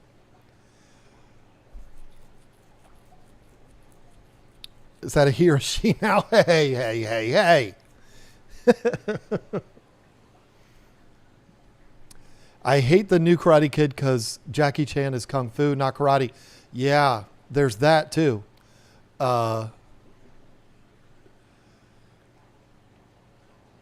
Listen, everybody is, I was guessing the CO2 reveal. No, it's not that. And it's not a tank. I wish I could talk about it. It's a simpler product than you're thinking. It is an upgrade to an already existing product. It is an extraordinarily high-end product. And it's a product that not a lot of people are going to buy. Not because it's not good, but because they're going to be like, whoa, that's steep. Even though if you really think about it, when you find out what it is and you see what it is, the price is not as bad as it might seem, but it's still, fish keepers are cheap. We all know that. All of us, we're all cheap. And so there's going to be some sticker shock. It is not FX7. I wish, because how do you improve the best canister on the market? Ask CJ. I think they might give them a run for their money, but we haven't seen it yet. But I did see something else from CJ, and I'm really excited about it. I cannot wait to talk about that. Performance Series AC. No, it's not that. We all know the new AquaClear is out. We've sold like 400 of them. Love that filter. Got one running right there. And I believe it's a 110. I think I told you before it was a 75. It's not. It's a 110. Love that filter, but it's not that either. Listen, here's the thing. Y'all could guess what it is, and I still wouldn't tell you because I don't want to get in trouble with Fluval. They do have the Fluval Plant Pro 150, which has 120 watts. Crazy. Let me see. Where do you see that? What is that? My mouse battery is dead. Is that on the Fluval website?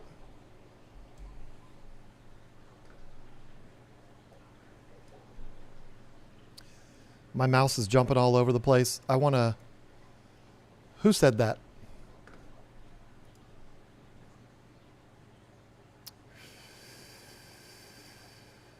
Aquarium Fun said that.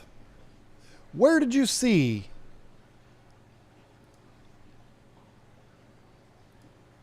I want to see what you're talking about.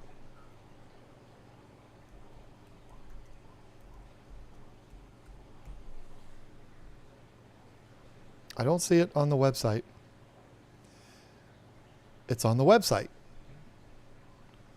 And it's called a Plant Pro 150. I just typed in Plant Pro 150 and it didn't pop up. So I'm going to go to... So when I go to Freshwater LED, it says Plant 3.0, Aquasky 3.0, Aquasky 2.0, COB Nano, and Prism 2.0. Where are you finding that?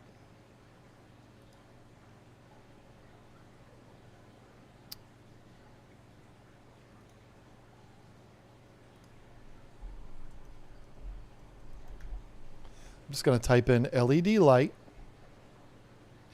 I'd like to know what that's all about. Plant Pro 150. What is that? I still don't see it. Link posted where? Well, you can't put links in here. So that's unfortunate. That's a YouTube thing, not a KG Tropicals thing. Plant premium LED aqua sky Bluetooth.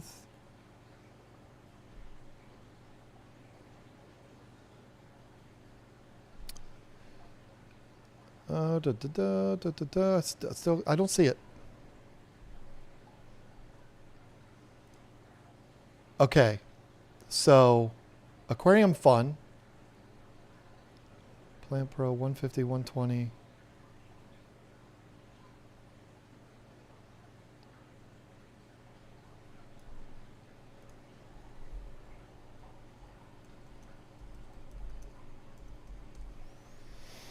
Typing it into the Google machine. Oh, Fluval Aquatics UK. I was on the English site. Well, the UK's English too. But, okay. So, that's it. That is the mystery product that I was talking about. And I wanted to verify that that it was there before I said anything about it. But that is it. It is the Plant Pro. And the way that this light was described to me by my Fluval guy, and now I understand why he said it's on the website. He said, and it was funny the way he described it. He was like, "You're not going to believe this. I think you're going to really like this." He said, "Imagine a Plant 4.0, but doubled." And I was like, "Now we're talking, Jack." His name's not Jack. That's just what I say. And so he started describing it to me. And I've never seen it until now. He didn't have any photos or anything to show me.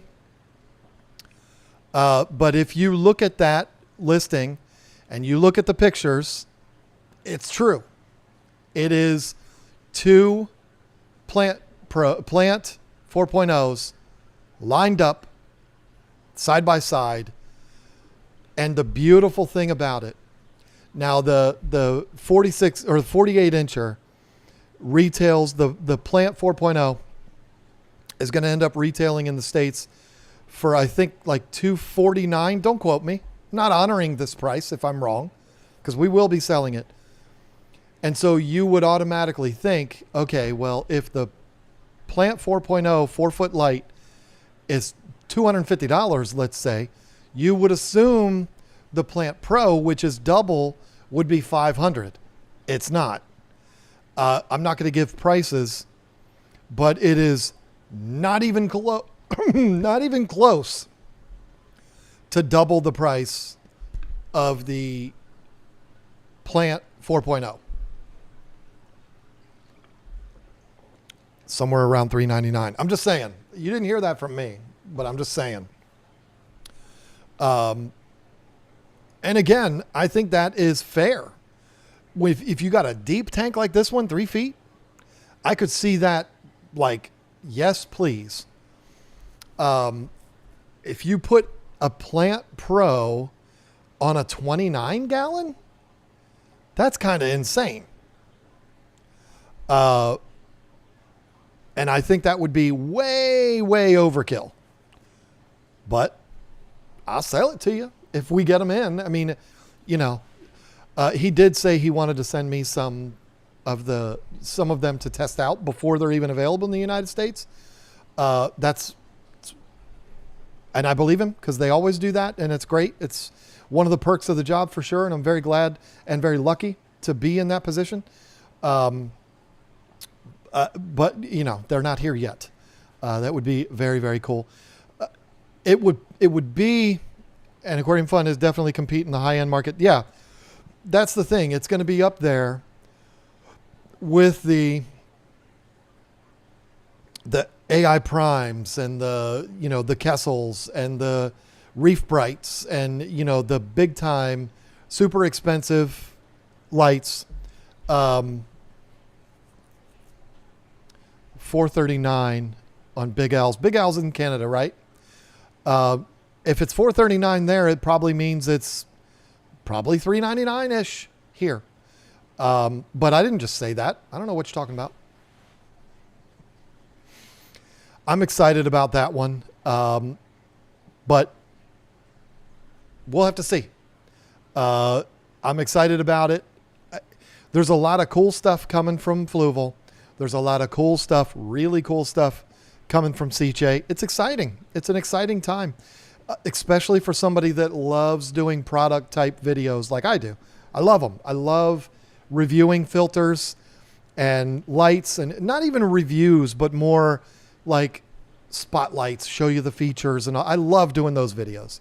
So it's exciting for me. I can't wait for those to come out. But listen, y'all, 3 hours and 10 minutes, really? Seriously? It's too much. But listen, this has been a lot of fun. I've enjoyed it a lot. Lisa still is not home yet. She might have had to throw up in the parking lot a couple times when she got the bill for an emergency vet visit. But it is what it is. I'm not looking forward to hearing how much that bill was. But so we're talking about 2.5 hours on the Money Pit today, and now 3 hours and 11 minutes on here. I'm done. I'm done with streaming. That's it. Thank you all for hanging out. It was a lot of fun. And I will see you next time if I don't lose my voice between now and then. Bye.